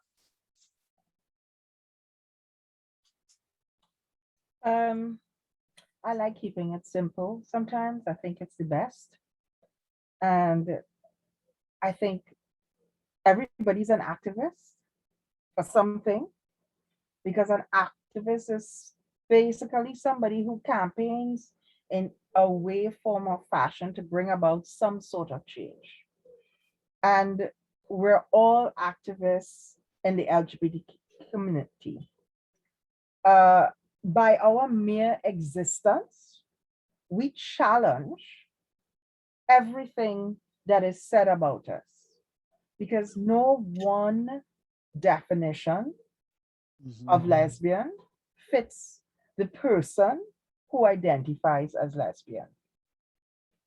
No one definition would cover every gay man. No one definition of a gay man would cover every gay man. And as activists, or if you wish to call yourself by another name, you're just simply a power broker. You're an influence peddler, an influencer. You're a mover and a shaker, and you could do it in your simple things. Rudy talked about your sphere of influence, the persons that you come in contact with. You have a chance to change hearts and minds. Now, changing hearts and minds is where we can get everything that we should have and everything that we deserve. But changing hearts and minds takes a very, very long time, which is why all these strategic forms of activism comes in, where you will, check your different political organizations. You will create organizations to do things. We go to the United Nations and ask for help and so forth. But every individual can be a mover and shaker. Yeah. And you can put pressure within the groups that you you participate in. For instance, I was at TTHTI as a student 8 years ago for 3 years. And I was able to change hearts and minds there, because I was not afraid to use every opportunity that I had to do a bit of activism. And it started in the first semester. One of the classes, you had to choose a topic, and it was tourism. That was the class. And I chose gay tourism. And we had to present what gay tourism was all about and how it is impactful upon it could be upon the country and what you can get from it. So I used every opportunity till one day, one class, somebody says, is everything in your life have to be about being gay? And I said, yes, it had to be until things change. Yeah. It has to be. Because people, I said, and I told them, I said, you right now are point for why I need to continue to do what I'm doing, because you felt so badly about me using every opportunity that I have to talk about something gay. So it was gay tourism. It was, they thought about a business that you could come up business idea. Well, let's go bring gay people to Trinidad and Tobago. Let's set up a gay hotel. So every opportunity that I had, I threw it in there. So anybody can be an activist. I think everybody on this call right now has an opportunity to be an activist if they want to. And you don't have to be the activist like RuPaul or the actors in Pose or Lil Nas X to be powerful. You just have to be a powerful you. And that's how it gets there. It doesn't help for you to join with a lot of other people too. So you can create your own little group. And as I always say, there's so much work to be done. Not any one group Yep. can do it all.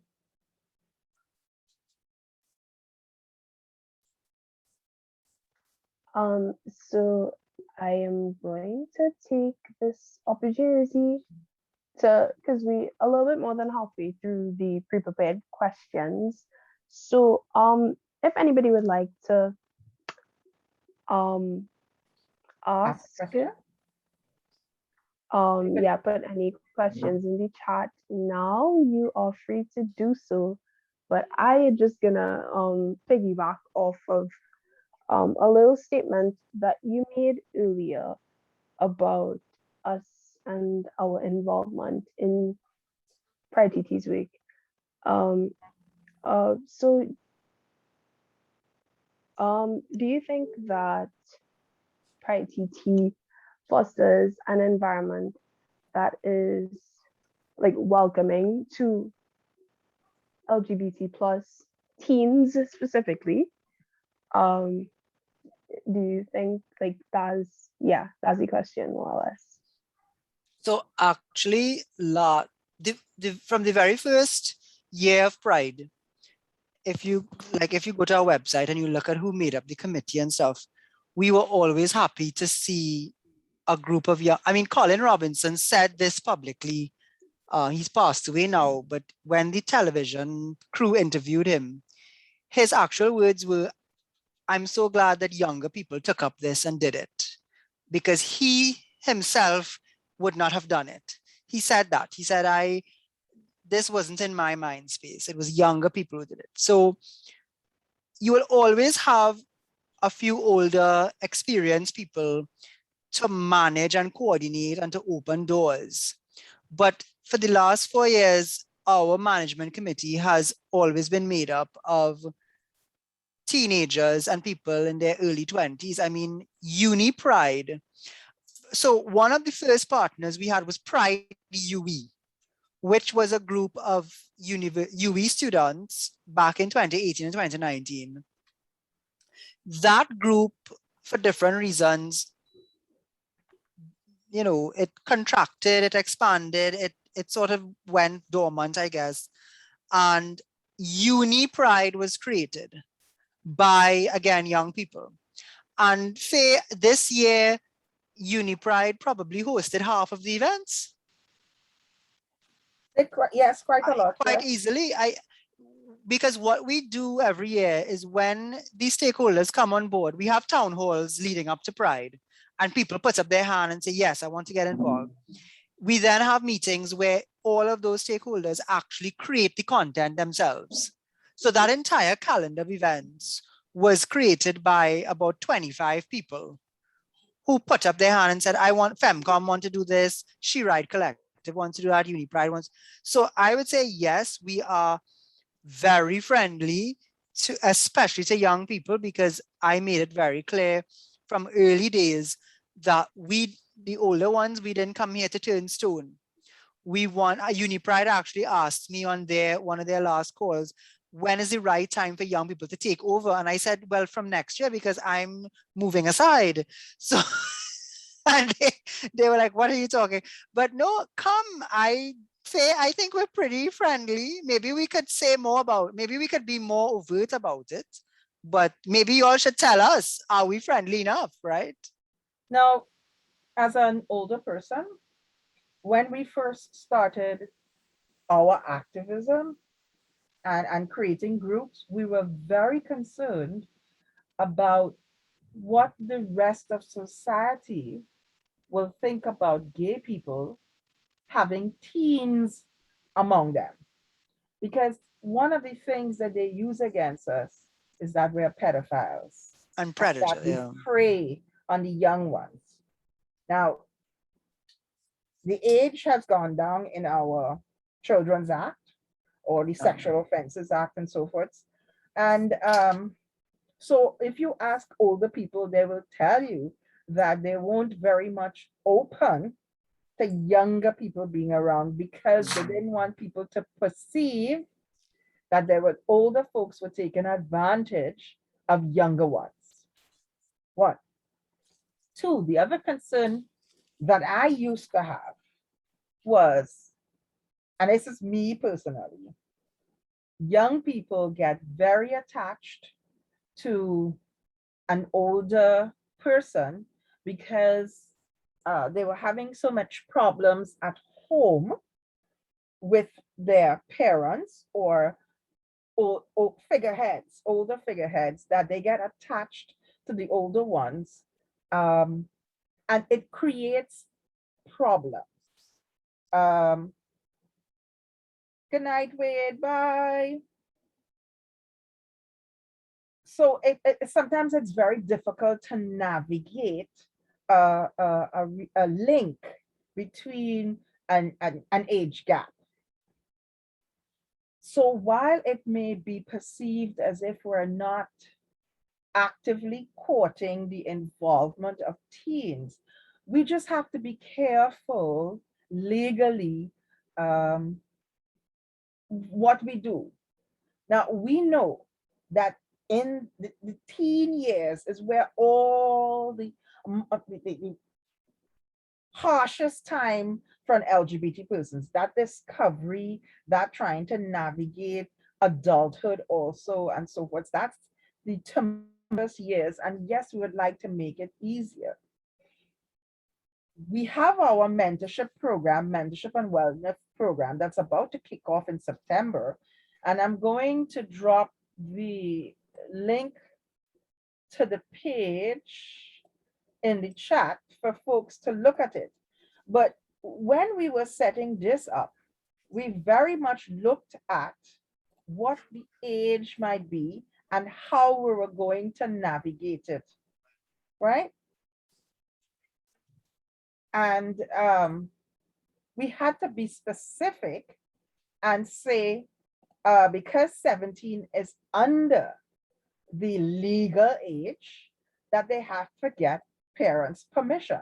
That may be difficult, and we will see what it is, but the program is for 17-year-olds to 25-year-olds, right? But again, it's because there are things that we can't do legally. And because the Sexual Offenses Act, even though Jason won his case, the laws still remain on the books until our government takes the law back and it's passed by ceding to by the president, right, Rudy? Yeah. Correct me if I'm wrong. So the laws are still on the books, and we don't know if somebody might get a bright idea and go, hey, they may have something against PrideTT and go, hey, look, they have young people in their business. Do we want to allow it to pass or not? You know, a lot of more people are respectful of the work and recognize that the work needs to be done, and that youth are in trouble in lots of instances, not just LGBTQ plus youth, but youth in general, and do programs for them. But we are still seen as sexual deviants by the majority of our country.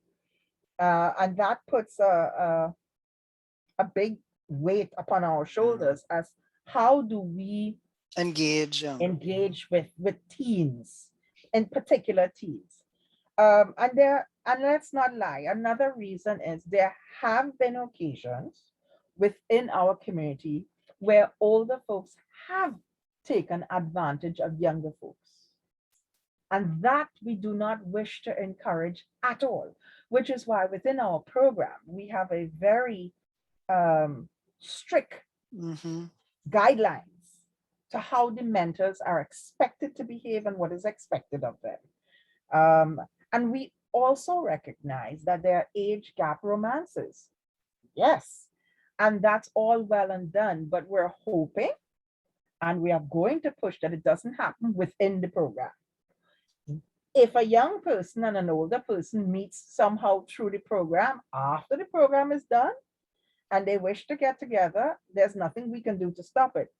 But during the program, we don't wish to encourage it at all. And then it has been on the other side, where we have young people who have gone out there because of circumstances and see the older person as being the deep pockets, the home, the house, or everything that's in the house as theirs, and taken it and walked away, and has, how you put it, what is the word I'm looking for that has slipped my mind? What, transactional? Not just transactional, where they threaten to out the person, to Oh, other things and blackmail, destroy them life. blackmail, Yes, blackmail. blackmail. That has happened in our thing. And Yeah. if you all have been reading the papers, you may have seen over the course of the last year and a half, a newspaper report about a policeman being charged for attacking his ex-lover in a bar and those type of things. There was a big age difference between that and so forth, where things get pretty nasty. So we have to figure out how to balance and engage the youth. And then at my age, I sometimes don't know how to reach the youth. We don't speak the same language quite a lot. I have no clue sometimes when people type things to me and it has 3 letters, what the 3 letters may mean. And for me, Rudy, you use CSR. I know CSR as customer service representative, okay? You see? Right? Yeah, the language is different. It changes over time. Yeah. So in my time, we called each other faggot, buller, dyke, whatever. It was not a problem. Hell no, you can't call people that. No. No. We use the negative terms among ourselves, and it was not a problem. We knew what we could have done with our friends. And if we said you're a flaming faggot, it was not a problem. Now you cannot use those words. You know, and as I said, if there is something that you persons don't like, call us out on it. Call us out on it respectfully, but call us out on it. Ask the question. Is it okay, or do you have a problem with me? We sometimes forget that we can ask Yes. our friends. So, you know, a lot of us go away and say, she ain't talking to me these days, you know, me, you know, what I do, what I could possibly do. Ask the question, you know, the person might be going through something that has absolutely nothing to do with you. So if it is, we may not even know that we might not be perceived as inviting to teens because we just don't know how to do it. So just ask us, just tell us, hey, you all are being seen as an elitist, a group. Yeah. Because people look at me and say, I'm elitist. And I'm like, elitist? You all have no idea who I am if you all think that I'm elitist. The reason I speak That's the way because that you I speak speak, properly on CNC3. probably, and Gael, the reason I speak the way that I speak is because I had a problem stuttering and I had to teach myself how to speak. And it comes up when I'm very tired, I go back to stuttering badly. So I have to pronounce it with, and I still get stuck on some STs and some R's where it gets stuck in my mouth and I really cannot say it. And if I'm really tired and the words can't come out, I go like this all the time. And people laugh at me and say, Faye, what happened to you? And I go, I'm stuttering. And then it happens and they like laugh. And they don't know that I grew up on Duncan Street. I spent years on Duncan Street, upstairs in those washrooms, flying chicky chong and other kites and making mange. Up on those streets, playing in the river. My mother would tell stories about how when they're playing backs and shirts football, I want to be backs, taking off my shirt to go and play. I'm not elitist. I'm very shy, actually. Generally speaking, I had to teach myself how to do these things, to sit here without having all the knots in my stomach, right? Because I'm nervous. So I would sit across a room and look at everything that's going on, because that's how I get my enjoyment sometimes, because I like to to analyze people and analyze situations and try to figure it out. And sometimes when I'm in my creative moods, I sit down and create stories of people. So I look at what they're doing, how they're talking, and I create a story in my head. That's some things that people don't know that I do. So we may come off and be perceived as something that we really and truly are not, and not intending to be.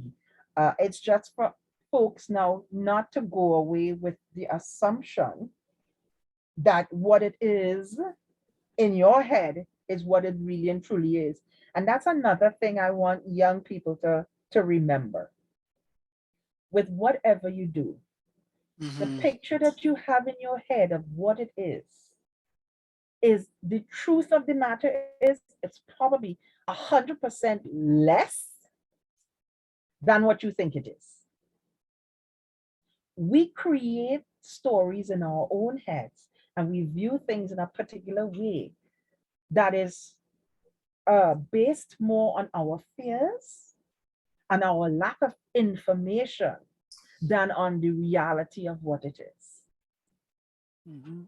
So remember that the next time that you have an opportunity, and we're asking for you now to tell us what it is that we can do to make it easier for you all to come into spaces that you all want to be in.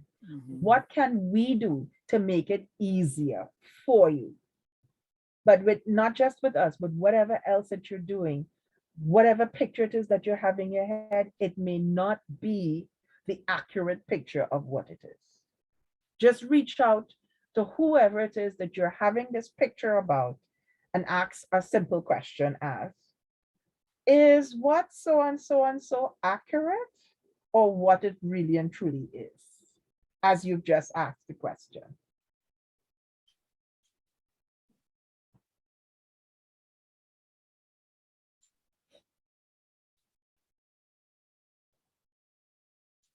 They're gone. They've left us alone. She's having trouble with her mic. I think his Wi-Fi dropped. So But Hi, please Kimberly. ask us. Hi, Kimberly. Ask hi, us. yeah, questions for you. Sure. So Oh, next but question. before you go on to the next question, if I'm asking and I'm putting it out there to everybody who's on the call, and I see that we're losing people minute by minute. If there's anything that you need, don't hesitate to reach out. Feel free. Thank you for that. Since you said that, I'll ask the next question that is kind of related to that. What advice do you have for queer teens? Just, I know that's really broad, but Wow. yeah. There's a lot. How many more hours we have on the call? Here's my number one bit of advice right now. Jump over to the link for Gap Buddies. And if you really need some help, or even if you don't think you need some help, I am telling you, you're going to find something in this program that's going to help you with not just your sexuality, but with your life in general. We're looking for 30 young people between 17 and 25. We have a question from Chris, but Chris, I'll come into you soon. Take a look at the program. I'm telling you, you're going to get a lot of advice there. The number one thing I would say to a teen is to get real with yourself. What I mean by that is you have a lot to play, or you play a huge role in the life that you have right now, and the life that you could have, and the life that you want, and that you dream about. And what I mean about getting real is, don't look for the easy things out. I'll give you a for instance, and I'm going to use an experience that came to me via somebody the other day. the young person is having a hard time with their life at the moment. They feel that their connection with their mother is under stress because the mother is not acting like she used to. And there's somebody new in the mother's life, and so forth. So they believe, their belief is the mother has a problem with them. So my response to the person was that I'm not saying if your mother is right, I'm not saying your mother is wrong. I'm saying it is what it is right now. There is a strained position between your mother and yourself. How are you going to deal with it? Are you going to sit down and say, it's unfair, it shouldn't be happening to me, they shouldn't treat me this way, da, da, da, da, da. Or are you going to find a way to either bridge that gap or say to yourself, I need a little time out right now, because they're not living with their mother, right? They also have a young relationship. So they have somebody who loves them and supports them. So even if they're not getting the love from their mother, they have some love. And then there's their father and everything else. So the question is, are you going to sit down only and go, the world is against me, which I'm not saying you shouldn't or should not. I'm suggesting that you find another way to do it. So let's get real. Would anything change if you just sat down and go, this is what's happening? Or would something change if you get up and did something to change it? So we have to get real with ourselves and recognize where we have opportunities or where we might be our worst enemy, and that we stand in our own way or put obstacles in our own way and therefore cannot have the life that we dream of.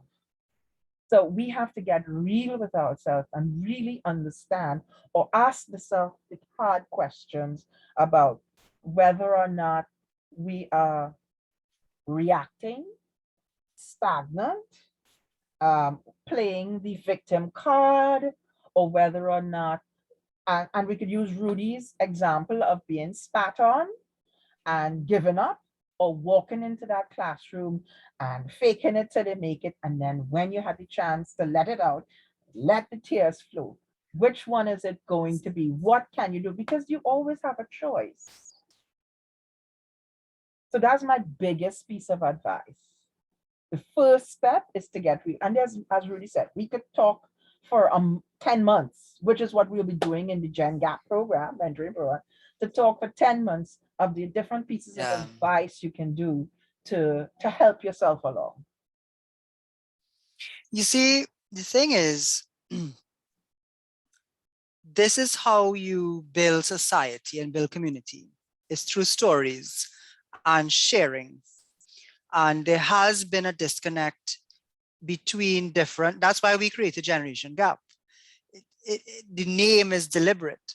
There was a breakdown between our older role models and our younger people. And this is not just in the gay community, of course. This is in a microcosm of society. One of the best things that ever happened to me as a young person, when I was a younger person, was making older friends. Let me tell you all something. We've all been young dealing with older people, and it's the same construct. The older people think the young people crazy, you know, us, and the younger people think the older people, like, they can't get out of their shell. Like, what is wrong with you? But the but is, when the two of them get together and share, the kind of learning that takes place, you could leapfrog ahead of people who don't have that exchange. You could save yourself a lot of drama, heartache, and problems if you just take some guidance. I don't even want to say advice. Take some insight from what older people have gone through. I didn't realize until recently that I had become the person giving advice to younger people, because for all my life, as I said, I have been getting advice from older people. My longest relationship was with someone more than twice my age. The point is that I'm trying to make is, don't fall into a pit if you can avoid it. And so that's one bit of advice. Make older friends and balance the advice you get from your peers and what the older person says to you. Because somewhere in between, you'll find a resolution or an option that gives you a better chance of coming out on the other side with being stronger rather than weaker. Raymond Chukong, who was tragically taken from us about 3 years ago now, Faye. I'm starting to lose count. Yeah. It was 3 years ago, right? Yeah. He, in the first generation gap, his advice to young people was live deliberately. And what he meant by that is, don't get stuck on autopilot. Don't wake up in the morning and brush your teeth and go on Facebook and open a book and write an exam because you're in university. Every morning when you wake up, think, and as a matter of fact, before you go to bed, think deliberately, what am I going to do tomorrow? What can I do tomorrow to change the trajectory that I'm on, or to maintain the trajectory that I'm on? Don't be like everybody else in society, or too many people in society, where they are just going on autopilot. They don't have a plan. They don't know where they want to be in a year from now, 5 years from now. They don't know how they're going to get there. Don't let life pass you by, right? Because we get caught up in a rat race. The same man I was talking about, my former partner and best friend, Anthony Medina, we also lost him last year. He would say to young people all the time, I am only one. I can't do everything. But what I can do, I ought to do. And I will do it. You are only one person. You can't do everything. But figure out what it is you can do and do it. Build a legacy, because none of us know how long we are here for. But I truly believe we're all put here to make the world a better place than we met it. And my personal advice to you is, you have one life to live, just one precious life. If you really think about the probability of you being you, is 1 in a quadrillion, because so many things had to happen centuries ago to lead up to you being you. So what you going to do with that life? Make every day as one step closer to turning your reality into your dream. And there are many ways to go about doing that, but take from that what you will. But you live in an amazing time. You live in a moment where things are changing, where the world is more connected than ever before. And yes, there are frightening challenges facing us. COVID-19, climate change, human rights still being trodden upon. But with technology and education and information being where it is today, you all could make the world what we have not been able to make it. But you could only do it together. So don't make the mistakes we have made sometimes and stay as divided sometimes as we are. Get together and make the change that you want. That's the only advice we could give you all, that you have the power to do it. So to answer Chris and N.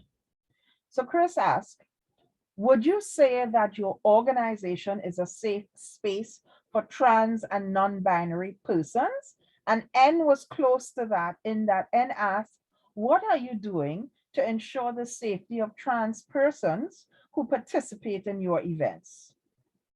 So I would say, and I would let Rudy take it after this, but I would say I've been in a lot of organizations over the decades. PrideTT is the only organization that has actively and successfully supported, displayed, and put to the forefront trans and non-binary persons.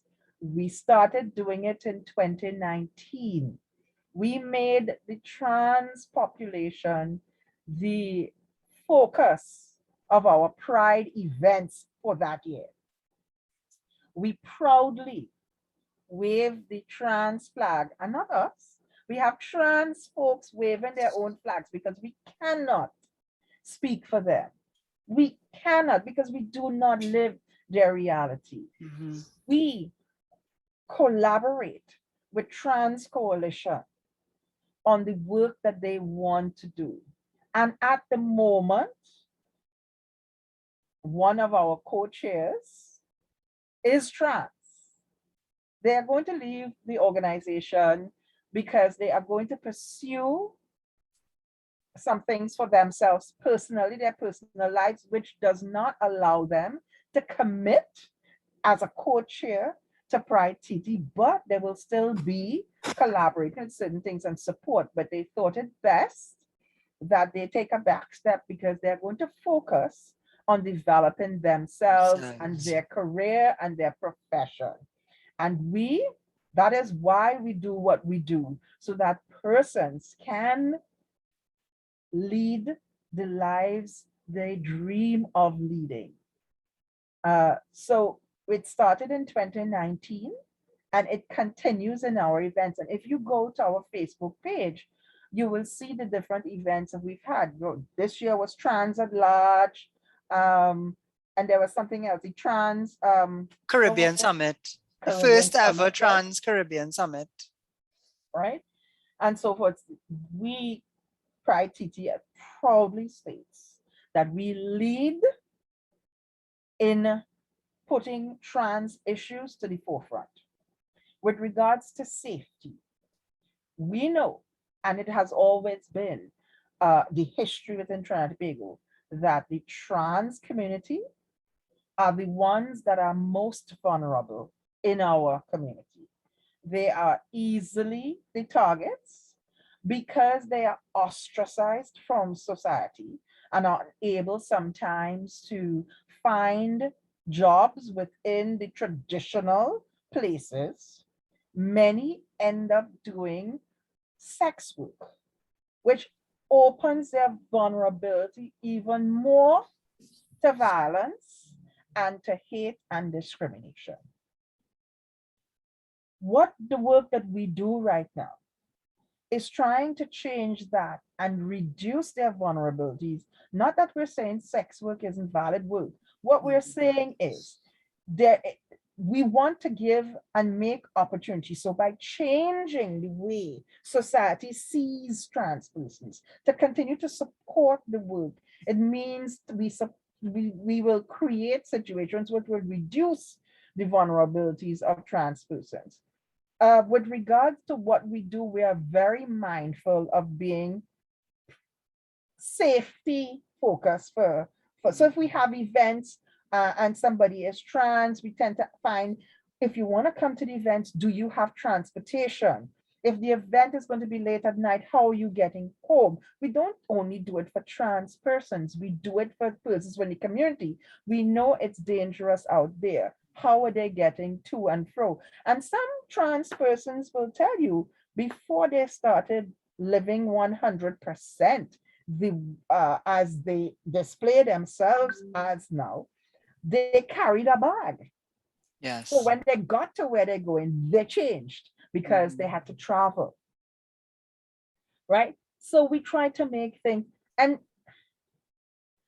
I am not trying to say that we can't do better, because there are instances where we ourselves do not totally understand whatever the issue is a trans or non-binary person is having.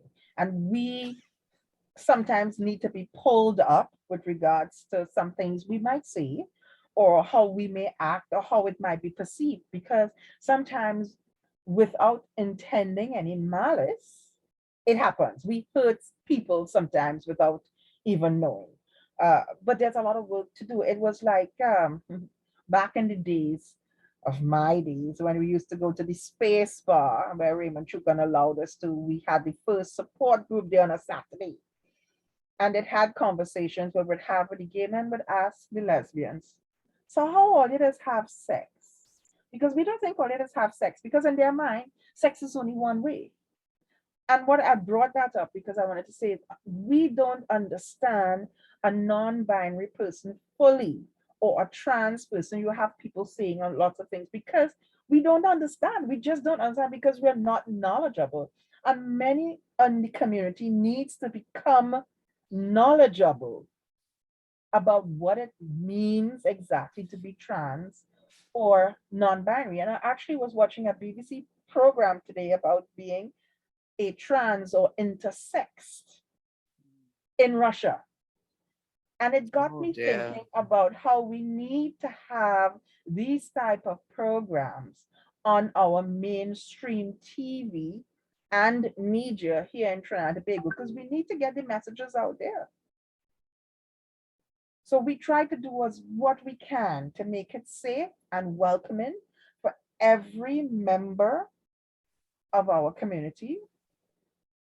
And it's very, very hard. And believe me, the debates we have about it. But what we do more than anything else is we hand over to that person, that trans person. You lead the event, because we can't do it because we don't know how best to do it. You're the best person to do it. That non-binary person, you come in, you do it. Not that we don't want to do it. We're just not the best person to do it. We're just not the best. Did I answer your question, Chris? Or and maybe Rudy, you have things to add? I couldn't add anything else. It speaks for itself. We remain committed to authentic sharing of the experience. People, One big, go ahead. People come in and they make it their own and they add to the pot. But I'll tell you something though. And Rudy could tell you, when we disagree with each other, we disagree with each other. We do it respectfully. We don't cancel each other on social media. And we wouldn't cancel you in public either. We wouldn't cancel you in private. No, it's not about that. And if anybody from outside comes in to PrideTT or from outside attacking PrideTT, believe me, we closing ranks and we protecting everyone. It doesn't matter which letter under the umbrella of the alphabet that you are. We closing ranks and we protecting our own. And sometimes the protection is against the rest of the LGBTQ community, who for some reason feels that it's okay or it's necessary to attack each other. And I totally don't agree with it. We can have disagreements about the best way to do something. Mine is he, she, and Rudy is he, him. He made a mistake and said her, but he said sometimes he's a her.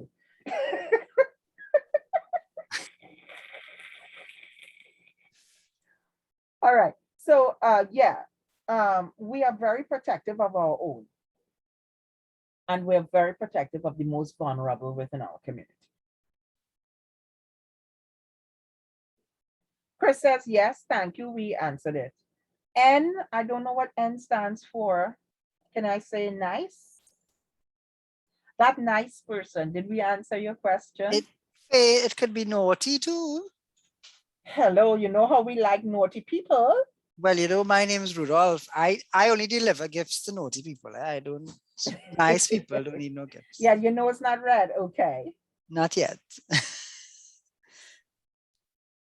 Please ask us whatever you'd like before. Hi. Hi, I'm back. I lost electricity for a while. But I think that those questions are really important because recent, well, and I think that the question from before ties into it very well because recent research shows that over 26% of LGBT plus youth identify as non-binary. And so when you consider youth inclusion, you have to consider trans and the inclusion as well. And so does I mean it is intertwined. So Mm. yeah. The question. Sorry, I blanked out for a moment. See, it happens Yeah. to the young ones, not just the old ones. Okay. Okay. Is there any information or a specific experience that you would like to share with us? A particular experience. Sorry, or what? Any information or any Information. particular experience that you would like to share with us? Anything general? I would say, do not put limits on yourself. But while I say that, I would also say, be careful of whatever you do or say if you're allowing yourself that kind of freedom. Because there are repercussions and consequences of everything that you do and say. But do not put limits upon yourself, generally speaking. But remember, every action, everything that you say, everything that you do has a consequence. Yeah, that's the biggest and the widest. I mean, like I said, for me, the times that I was growing up in Trinidad and Tobago, and the family that I grew up in, the things that was happening in Trinidad and Tobago, you had to be the best sometimes to get ahead. And the world is set up that way right now, you know. It's a pecking kind of choice kind of thing. Sometimes they say crab in a basket. We want to sell people out to get ahead and that type of thing. Our culture in Trinidad and Tobago is one of individualism right now, where we do not care for our neighbors. Some of us don't even know who our neighbors are. We're living in the same place for 10, 20 years, and we still haven't really figured out who the neighbors are or said hello or even invite them over Christmas time for a drink or whatever the case may be. We're all about me, me, me, me, me, me, me. Sadly, that's how our country is, right? But while you're in the me, you do not live on an island by yourself. Everything that you do is connected to somebody else. There's a saying, when you're going up that rung, whoever you meet, you can meet them on your way back down, and it's how they will treat you, right? Don't limit yourself, but also be careful. And I'll say it again, everything that you do, everything that you say, but more than that, everything that you think has consequences. So if you think I can't do this, bet your bottom dollar that's what's going to happen. If you think you can do it, bet your bottom dollar you'll find a way to do it. Your thoughts, and there's another one, I think, be mindful of your thoughts for they become the actions or something like that, right? Those are the pieces of advice I would give you. Don't label yourself, don't put yourself in boxes. And that's why I said, me, I who's trying to be the perfect everything, that could play on your psyche. That is very stressful, especially when you give yourselves the targets that I gave, which were very, very high, sometimes almost improbable to meet. And then when you met them, you were like, so this is what it is, because you let yourself down in the sense that you met it and you were like, what else is there left to do? So that I did go through, I would consider a midlife crisis, where somehow around 50, everything turned on or turned off, whatever the case may be, where I was looking at, so what have you achieved in life? What is there that you haven't done that you wish you could have done, that sort of thing? And as I said, one of the things I looked at was, if I had the ability to go back, I would do some things. I would not limit myself to monogamy. It's not the only way to be. I'm not saying I'm going to be a player or anything like that, but the sharp rules that I had for myself, where if I'm with somebody and then I saw somebody and I go, ooh, she's attractive, that I kicked myself so hard because I had that thought. You know, those kind of limiting, putting in a box kind of thing is things that we shouldn't really do. The boxes are good for some things. It allows you to, when you're in this box, to cope with whatever is in that box at the time. But you have to remember to come out of that box, maybe like a Jill in a box or a Jack in a box, ever so often. Come out, look at it, maybe make your box a little bit bigger, that type of thing, but don't limit yourself.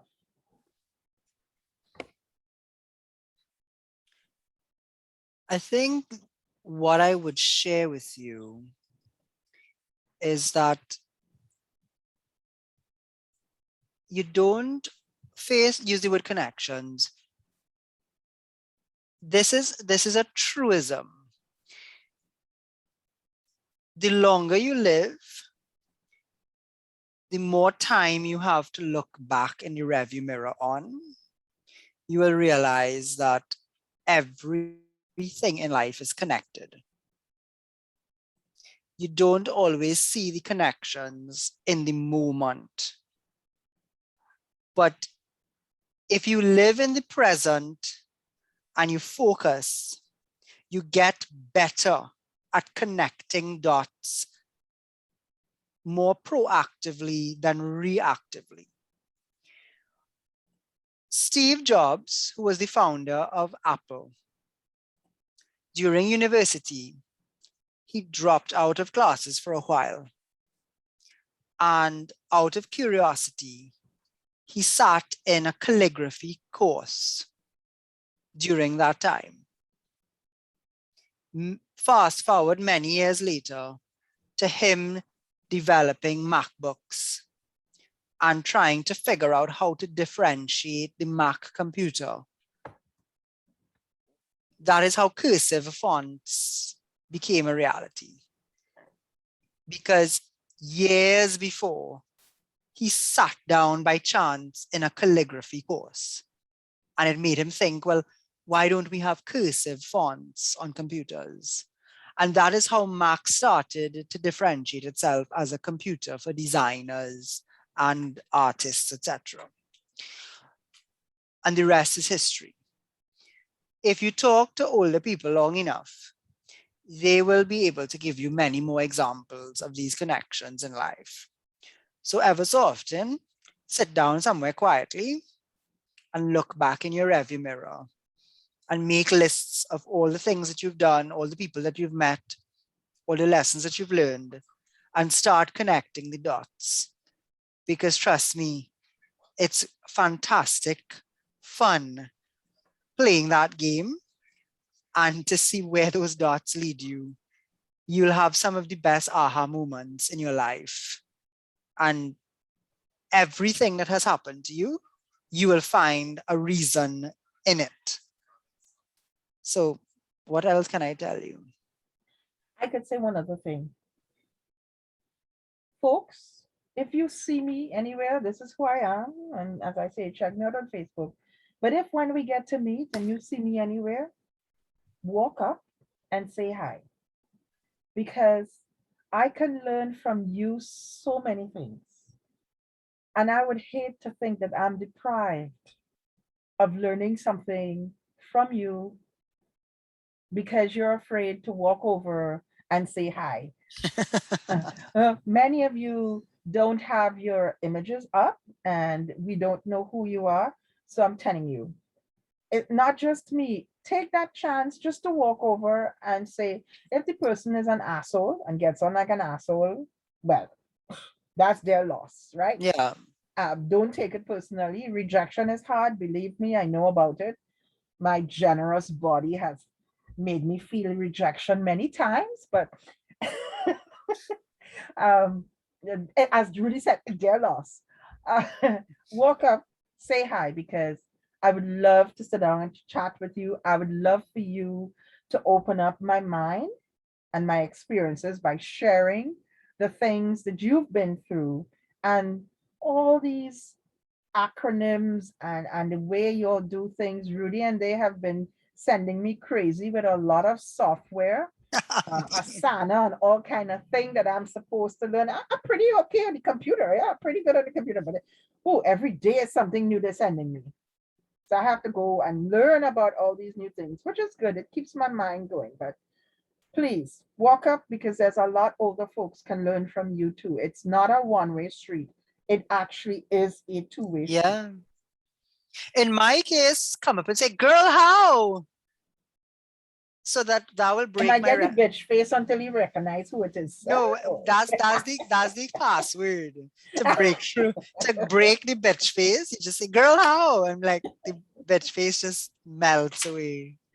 No, but that's a great intervention, Faye. I agree with you. Come up and say hi, meet, present yourself to us, and let's have a conversation in real life whenever that's possible. What are you doing to help educate the public, not only on LGBT issues, but just the LGBT community in general, new terminology, etc.? And are you making this info suitable for people on the younger side, kids 5 to 10? Do you think it's too mature conversation for that age group? Our Facebook page is filled with much from the last 2 years because we've had to go virtually for our events. So just as how this has been recorded, we've recorded a lot of that. It's not just PrideTT, it's a lot of other groups. In 2017, I was doing a program with Friends for Life, and they did 6 or 7 short videos on what it means to be trans, LGBT health. Those things you can find on YouTube with regards to information to 5 and 10-year-olds. Now, it's touchy. As we said earlier, and I'm not sure if you were on earlier when we discussed our laws in this country and the way people view LGBT people, where they believe we are pedophiles and we are going after the people young, children. That is not so. And we don't reinvent the wheels right now. Silver Lining is the organization, the go-to organization for youth programs. They started with bullying in schools, and they've been doing a lot of education within schools on the LGBT topic. We've also reached out to parents and parents of straight parents, straight cis heterosexual parents of gay children, and trying to help them spread the message onto their children, how to accept their children. We haven't done anything with regards, specifically with regards to 5 and 10-year-olds. It's a touchy subject. It's a legal subject, and it's things that we're looking at. We started looking at it very, very deeply and harshly when we were putting together this mentorship program right now, because we're looking at youth. And we know how trouble. I mean, you can read the papers, you can read the stories of the pastor, and was it a month ago, our Archbishop Gordon was talking about how it's not okay to be gay, not only in his sermon, but in the Catholic news, there were 3 or 4 articles about how you can't be happy if you're intersex or if you're trans, and a set of nonsense. But it's very difficult to actively go against it because it tends to bring a lot of blowback to the community, and it puts the community in more harm than they were before we ever said anything. So we sometimes have to balance what we do. And the best way that we do what we do right now and to get the message out there is to be ourselves, to use the opportunity of the media to get our message out as much as possible. So we usually do not say no when Newsday or Express or Guardian or I-95 or Gael or anybody comes and says, hey, we want to interview you. We are very wary when we go onto the radio programs what questions can be asked and the fallout that we have. Because with social media, say for instance, when Mark Anthony Singh, a member of our community, who's Guyanese, that was killed, I think this is our latest, the latest murder. And this happened about what, a year ago? Not that much, 8 months. Anyway, 6 months ago, I think. we were talking on social media, folks were saying how sad it was and whatever. And the trolls came on and was talking about death and fire burn all of them, and we should go kill all of them. Yeah, they get rid of one, we need to do that with the rest of that. So we're very mindful of whatever we do. We tend to put people at risk. People who may not even know what's going on. I'm not, we didn't cause Anthony's murder or anything like that. It was a hateful person, somebody who really and truly really disliked people. And he's not the first. We also know at one point in time that there were men who were targeting persons on Adam for Apple. What they were doing were going on with an alias, setting up, meeting people, and when they got the persons where they were, they would rob them. The police knew about it, and the way the police caught the people was that the police created a sting operation and they captured the assailants. So it's difficult, as I'm saying, for us to do the work that we do. The best way that we do it is to be visible, to take every opportunity to get our message out there. Our web page, our YouTube page, our Facebook page is full of all the videos, the discussions, the talks. We have not targeted anybody as young as 5 to 10. And even if I don't even know how to even start to go to that age group, and it might be best to leave it to those who are already doing it in the education system, which would be silver lining at this point in time. Rudy, you have anything to add? No, I think that captures it very well. But there's something. There are many books out there. They may not come to Trinidad and Tobago, but you have access to the internet, and there are lots of books. You can get them on Amazon. You can get them directly.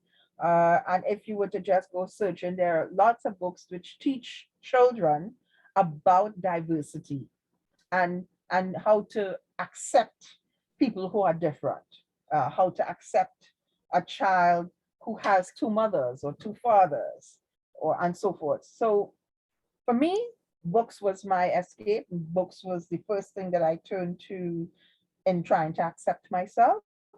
And when there's nothing else, I would go back to that. Fairy, actually, as you mentioned, that one quick thing, a colleague of mine at the office actually has a 10-year-old daughter. And she was telling me that the daughter has been educating her about queer knowledge, because apparently whatever, I mean, I don't look at 10-year-old cartoons, maybe I should, but apparently there are cartoons and programs out there where they have introduced queer culture as a Yes. normal part of life for the children. Yes, it's happening more and more. So she said her daughter actually corrected her on something she said the other day and said, "Mommy, that's not correct. You have to say A, B, and C." And she's like, "Okay." Yeah. So interestingly, it may be happening. I mean, if you think about us when we were younger, right?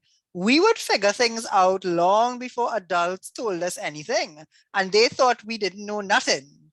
But so far less for today and YouTube. But I suppose, ideas like these, again, whether you, especially if you join Generation Gap, the outcome of Generation Gap is actually new programming for PrideTT.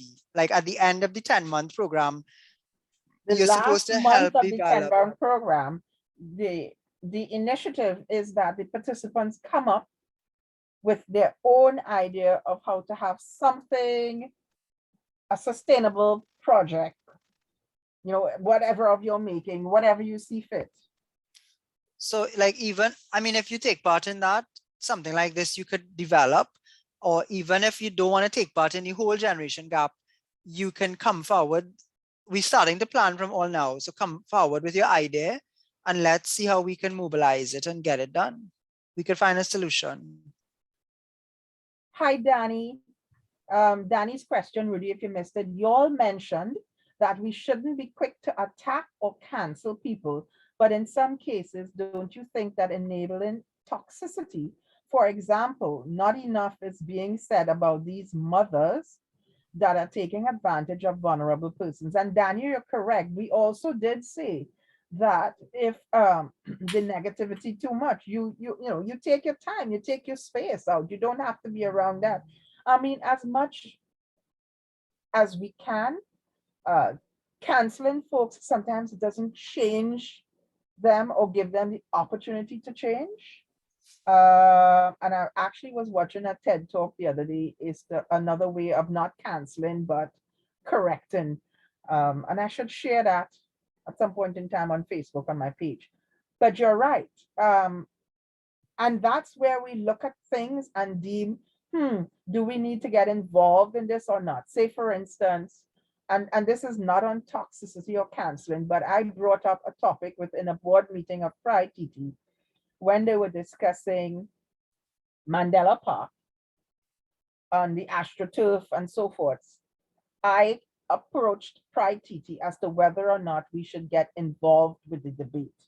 And I did it because this was where Sasha Fierce, one of our members of the community, was murdered and her body found in a trash pile. We, historically, it is the first place that we had our public pride parade and fair, as in FAIR, because we had booths, people were showing their wares, selling t-shirts, food, that sort of thing. Historically, this is a place. Mandela Park is symbolic for our freedom and our visibility. So the fact that they were changing anything about it was problematic for me as a person. But the question was, did that fall within the purview of the mission and vision of PrideTT? So to tie it back to about canceling and toxicity, we need to know, or we need to figure out, not just as a group, but as an individual, where to draw a line. And that line has to come with, what are our values? What are our principles? What principles? What do we live by? What are we going to stand up for? Or what is okay now in that I may not have the strength, the wisdom, the knowledge, the skills to deal with that right now, but I'll note it and put it on my bucket list for something to come back and attend to at some point in time when I can do it in such a manner to make my point strong and not put me or the organization in a lesser than position. So yeah, we need to do something about toxicity, and we need to do something about everybody who decides it's okay to have us killed. But they can't. So Danny continues, but in that case, when we choose to leave these persons be, do we not indirectly create even more opportunities for these predators to take advantage of even more vulnerable people? Yes. If you have proof that somebody is being abusive to someone, we cannot, and I'm saying it, me as an individual will never stand for that. And I have taken to task, I have called police. I myself have stand in the way of the person who they were taking advantage. I stood in between that and made sure it didn't happen. So yes, we need to take a stand.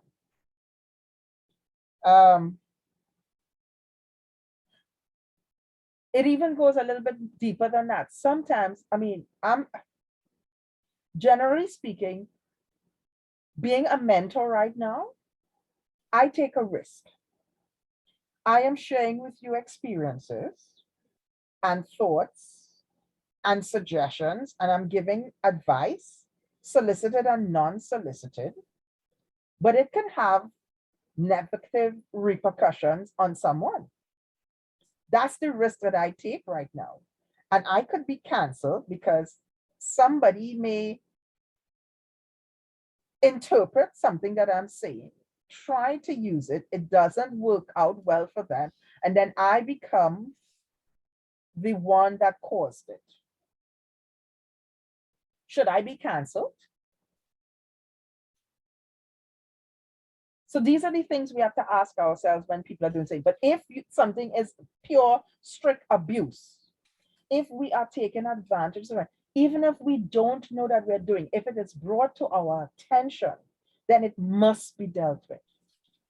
It must be dealt with. We cannot let atrocities happen, because guess what? As I said from the beginning, we teach people how to treat us. So if we let something slide that shouldn't, what we are telling that person inadvertently is that it's okay for you to continue doing what you're doing. And that's not something we want to do. So yes. Danny, in life, there is call out and call in. So nothing, I think we've both, if you listen to the recording, both of us said you have to call out, because that's what we do, right? We call out homophobia, we call out society when people are acting against human rights or being violent towards us and others. But do you know, for all the evangelicals that have stood against us, by engaging them rather than canceling them, we've actually proven our point. We've actually been able to win the argument in the public domain. I will never forget, Faye, I don't know if you were with us at this time, but in the first year, right, the very, very first year, evangelicals decided that they were going to protest. Yep. Right? The Friday. I want to share this story. I want to share this story with them. So they thought, we had this huge gathering outside Parliament, as some of you all might recall. And they thought that they could do it better. So they brought out their numbers. Their numbers were less than ours. But put that aside for a minute. They decided to have an event at Woodford Square, where they brought all the different evangelical churches together to have an entire afternoon dedicated to talking about us. About 8 of us, you know what we did? We went and we cleaned the park that afternoon. This was in the newspapers, it's on our website. We got about 20 bags of rubbish. We have photographs of the evangelical people sitting down in the park where the rubbish was and leaving it right there, and other people handing us the rubbish to put it in our bag. And the headline was queer community cleans Woodford Square. And that's what I'm getting at. When we say, rather than putting your energy into canceling people, because that continues to become a very negative and toxic environment where you sometimes, by trying to cancel somebody else, you actually undergo a lot of trauma yourself. What we're saying to you is to turn all of that around and to take back the power from the person. There was a young boy, I won't even call his name, you see, because again, if I go to cancel him, he gets energy. He gets PrideTT actually tagging him in our posts and so on and so.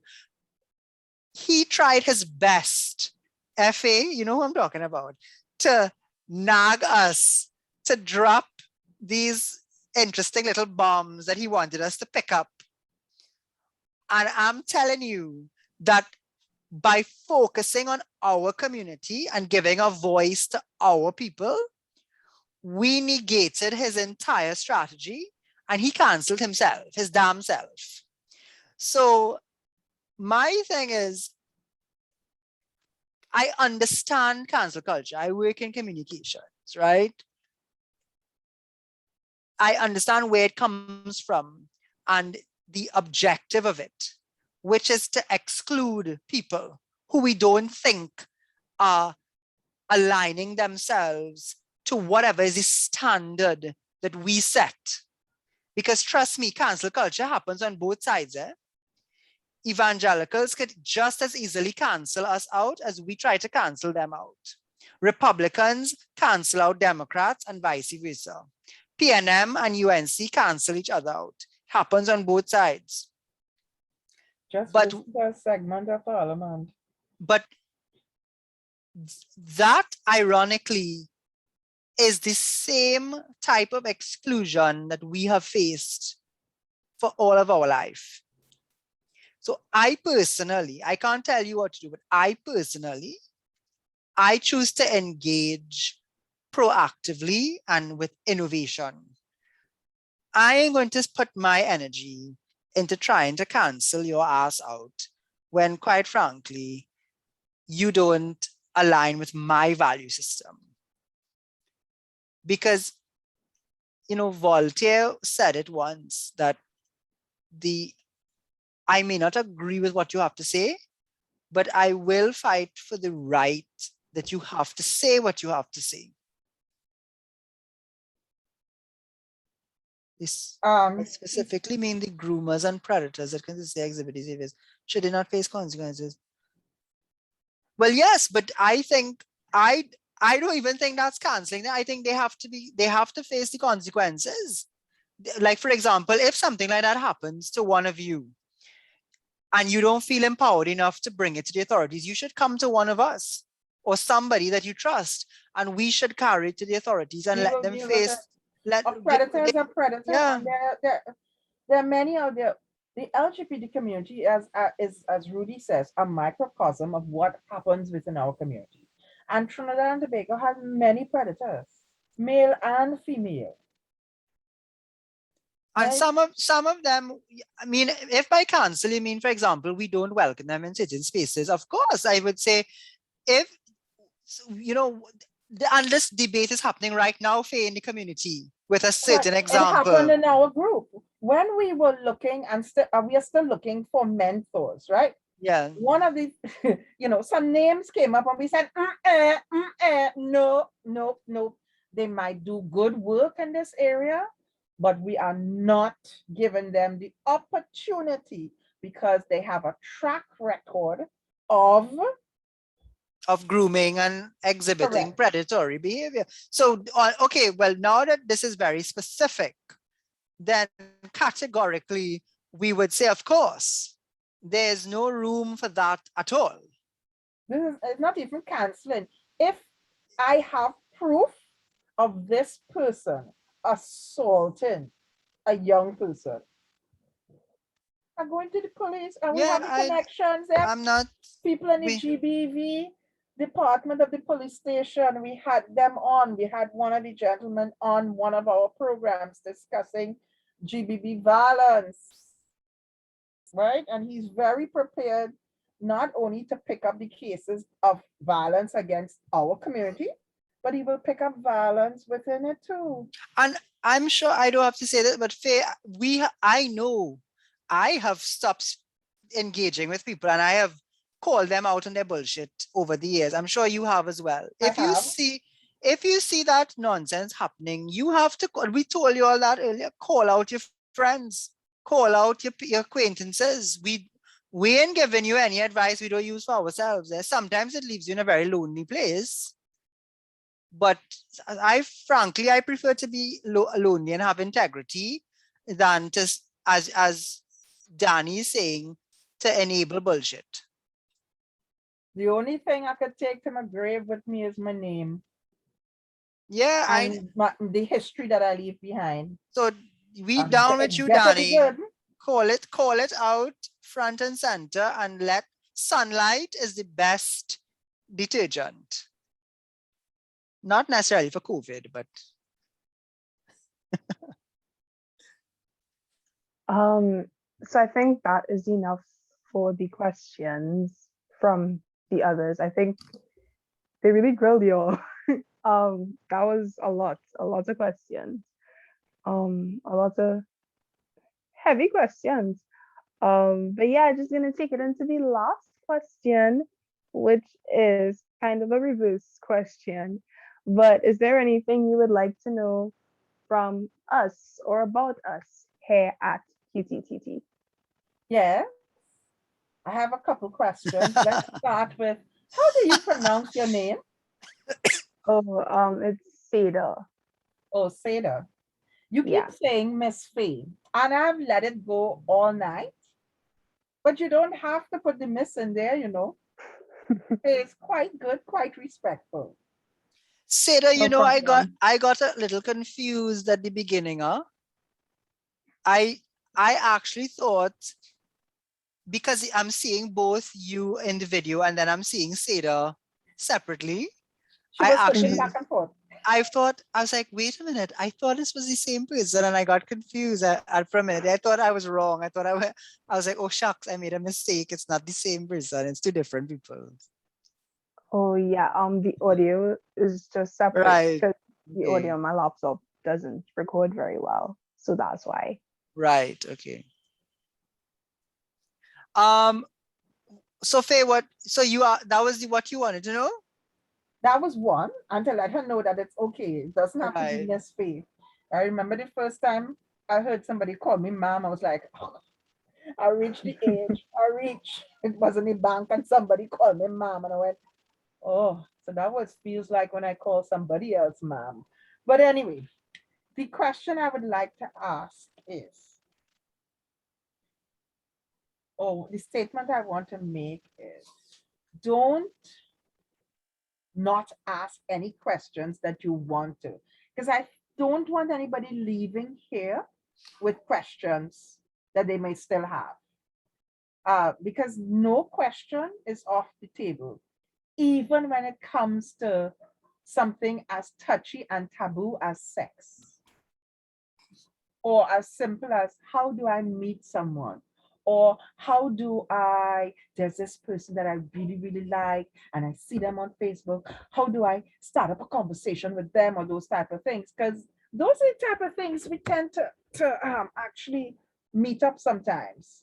And I overheard a conversation between two young people, and this one was like, she don't know how to reach out to this one, or even to, how do you ask somebody out on a date, that type of thing. So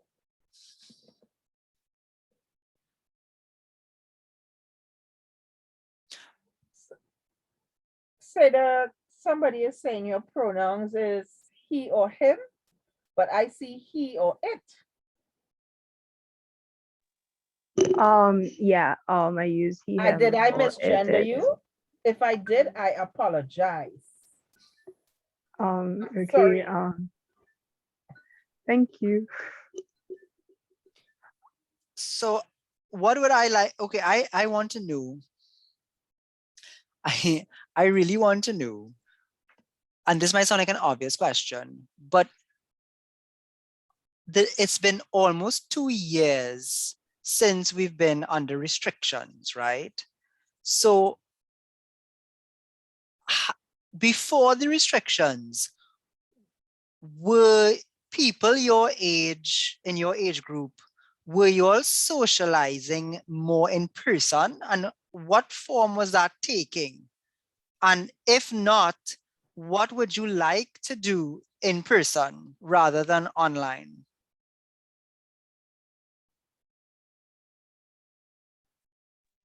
Okay, well, the others, y'all can put in the chat if you all have anything that y'all would like to say in response to that. But I know a lot of the time in school and in extracurricular spaces, I mean, generally queer people tend to find each other. That's just how we work. Um, but yeah, not specifically as a queer space. But you know, just like gathering at lunch, or a lot of clubs were centered. Well, I'm talking about my school specifically, but I know a lot of people have similar Okay. experiences. But a lot of clubs would tend to have, like the drama club would tend to Right. have a lot of queer people, even the debate club. So yeah, it would be, yeah. Um, and in some extracurricular activities that I was part of as well. Um, Outside of that, not necessarily. Like you would meet people on social media and then you would meet up. Somebody said something about drama. They're talking about my drama class, but the drama club was different from that. But yes, I was talking about, people would meet up online and then eventually they would meet in person. But again, nothing quite specific, just general queer people meeting each other and forming relationships platonically because, like, on the basis of their identities. So yeah, nothing like that to my knowledge. For people my age or around my age, a bit older, yes. But yeah, somebody said performing spaces. Yeah, I act, and wherever I have been in a drama centered or theater centered space, or even general performing arts, it has been largely a queer cast. So I mean that stereotype kind of real in that sense. But yeah, We that's more or are less it. theater, darling. We are. Without us, there is no theater, there is no art, there is no culture. No, so perhaps then the follow-on question is, and I mean, remember we were your age too, right? Once so I'm saying this with that, my experience being, when you're around that age, you don't necessarily have access to a lot of resources. Because you may not have a job, it may be whatever allowance, etc. You get. You don't have a car. If those of us, like if PrideTT were to mobilize some resources and host spaces eventually, like when everyone is vaccinated and so on and so forth, do you think that queer teens would come out and engage in those spaces and like, and you all could probably help us plan the activities, but we could bring the resources to the table, like to get the venue, get refreshments, whatever, music, I don't know, whatever it turns out to be. But is that something that you all would like to do? Um, Absolutely, yeah. People would be Soraya very says, yeah, I grateful for think people that. would enjoy that. Yeah, they would. We would. Question, Yeah. would you all prefer it to be queer teens only or mixed? I think that I think that it could be and Or how to start off put with it. queens, start off with teens and then move it. And I add think that new. I think that sometimes it could be teens only, and then sometimes an Okay. integrated thing. I think, yeah, the mixture would be for diversity, you know? Yeah. Okay, Faye, I So People think you Ryan have have says to. there should, different maybe there opinions. should be separate groups for both or a mixture. Well, we could start off with, I think, because you see, I'm going I back think we to, should start off creating it strictly for the teens themselves. Because I think that why it came about is because they're craving a space of their their own. own space, your own space. So we give them we Yeah. make the resources available and allow them to host whatever they wish to host. Because when I was 12, 13, 14, 15, if it weren't for my older friends, I wouldn't even see the inside of a gay party. Because I would sort of And go we in with went to them. many at that age. Too many. Oh, you can go ahead. No, I'm just thinking out loud how we can bring some resources, because faith really is, as you get older, sometimes you forget about accessibility. And we take it for granted because you all say that, because you all have more access to information. Sometimes we might take it for granted you have access to space, but space and information are two different things, right? Danny says he doesn't think teens should meddle with adults too much in social circles. And he specifically says, I mean, some are 13 and 14. Danny is, I totally agree with you. I know you're very concerned about grooming and taking advantage of the youth. And I hear you. So what age range we looking at, Seda? Well, for hair, we have between 13 and like 21. Okay. But I think it's definitely up for more in-depth conversation and more discussion and collaboration and such, and talking to everybody else, because we have it's a lot of people, and some can't make it to all the meetings, Right. but yeah, I think that it's a great idea, and I think that if or when it came into fruition, it would be very positive. But I also think that it has to be executed with a lot of planning and thought and what's the word? Communication. Yeah. With Well, and you all would have to plan it and lead it. We'd kind of formulate the concept, and once we understand what you need, we would get that for you, but it would be your event at the end of the day. I mean, we wouldn't meddle too much with what goes on. We'd leave that to you, because as Faye said, we have to approach it with a hand. The most we could say is, yes, we gave them a space. We got a venue for them. We didn't tell them what to do and what they were talking about. And, so I think we could work it out. We've done something like that before. absolutely. It really does sound very exciting. Very exciting. So you have my number. We could talk more about it, and Yeah, let's do that. Yeah. Because if we could plan it while things are still on lockdown, if we could at least plan and have the concept ready to go, then as soon as lockdown is over, I'm sure people want something to do. We could execute. Of course. And it could happen, but it could happen in a limited amount. So I think it's like 10 persons now. So, I mean, the W Gallery is always available within reason. When I say always available, they're willing to work with us. We have to remember their hours of operations and the things that they have to do. But if there's something like this happening for teens, I'm sure it would happen within the daytime. because especially if people have to travel, right? Yeah. So, and that may not clash too much with what the gallery is doing. And depends on if it's a weekday or a weekend, as the case may be.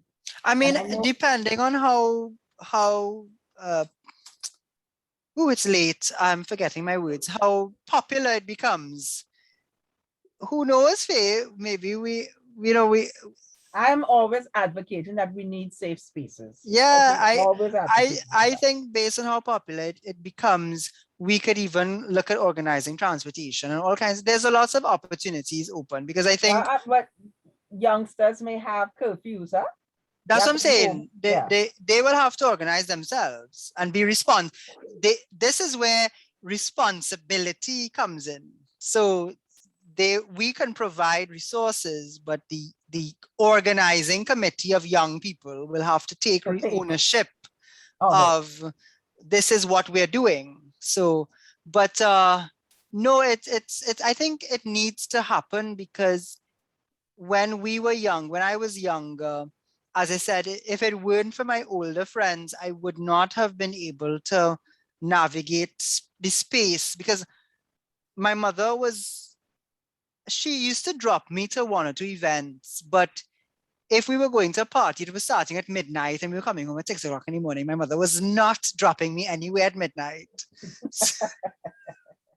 She's like in her bed at that time. How many lies did you tell mommy to stay out? No, but you see that for the weekend? No, but that is the good thing about having good friends. My mother knew my friends and she trusted them. I didn't have to hide from her. So she's like, okay, going out with Lawrence. She talked to Lawrence was older. She'd say, Lawrence, bring my child back in one piece. Otherwise, it's me and you. So, but no, I think that's a great idea to come out of tonight's discussion. Let us get behind it. Let's put some energy into it, Seda, and let's see what we could come up together and what we could help you all do. As I said, it'll be your event, but we'll see if you come up with the concept, we could look at what you need and say, okay, we could provide these things. Definitely, of course. Also glance back at the chat for the mental health number. Yes. The link to the Gen Gap. Generation Gap program. There's a Facebook thing for youth that I posted there also. And I will get some more numbers for you for mental health. Okay, I think thank Rudy you so much. copied me on the email. So I think I have your email address. If not, I'll send it via Rudy. We'll pass on to you. Yeah. And you can share it with the others. His email is there on the thread. Okay. Perfect. And again, Absolutely let me apologize. I am old. Pronouns is something that I'm still getting used to, even for myself. And when we start off a meeting and somebody asks me, what are your pronouns? I go, oh, okay, right. I apologize again. I like it when my socks are pulled up and I'm corrected so I don't go on making the same mistakes. Thank you to Soraya and Chris for bringing it to my attention.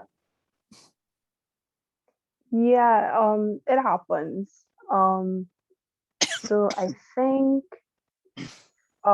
is that everything that you would like to share for this evening tonight? I think we've shared a lot. It's a lot for you all to take in. We've learned a few things as well. And we'll have more conversations, especially if we get this initiative off the ground. So thank you very, very much for thinking of us, of including us in your space, for being even interested. Yeah, for caring what we have to say.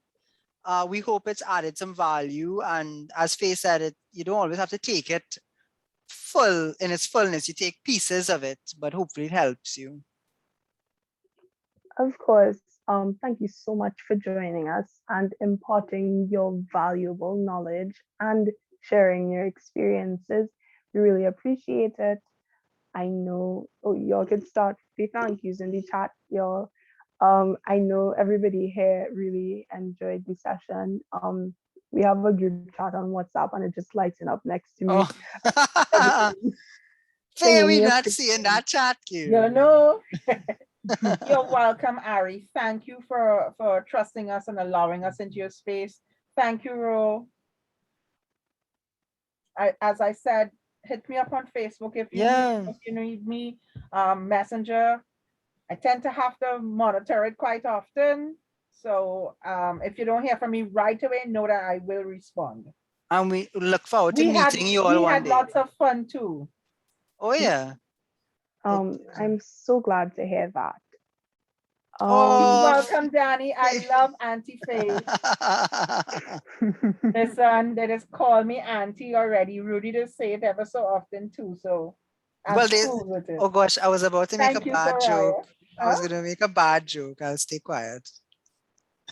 I was gonna say they don't call me uncle, they call me something.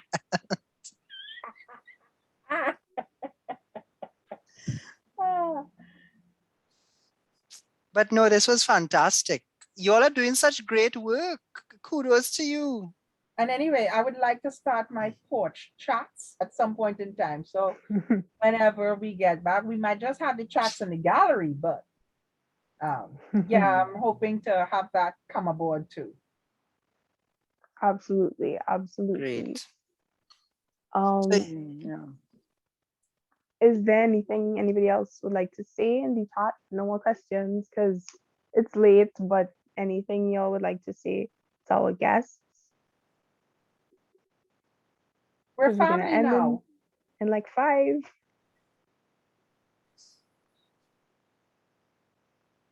Okay. Thank you, everybody.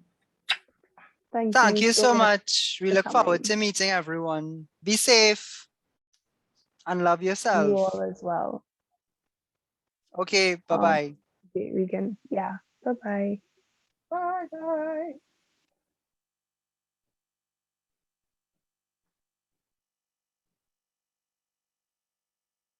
Okay, kids. We still have to do our closing. I mean, y'all really have to stay, but I have to do my closing. So,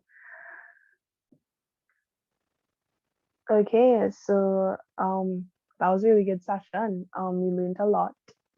I hope everybody enjoyed. I know I did. So what is in store for next week? I actually have not decided yet.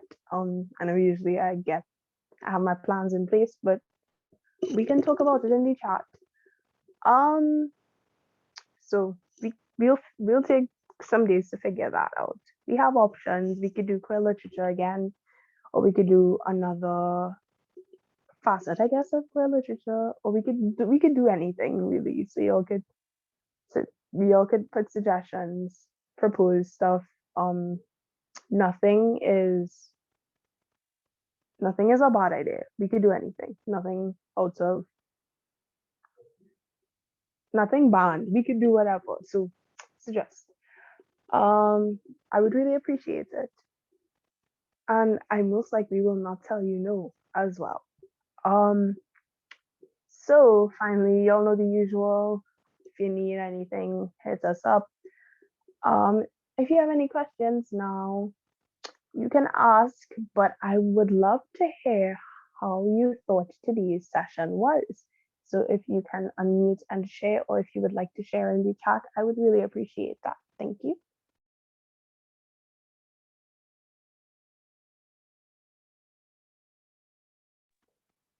Ari said, very fun. Love to hear that. Great. Oh, he said it. Ooh, Ari said it was great. Love to hear that.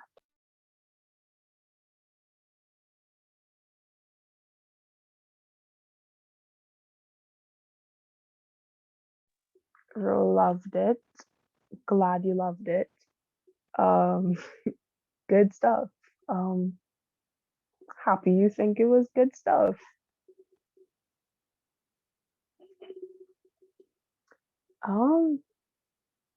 If that's all of the comment se dire, all of the feedback for today, thanks for coming, peeps. Appreciate y'all. Hope to see y'all next week. Bye-bye.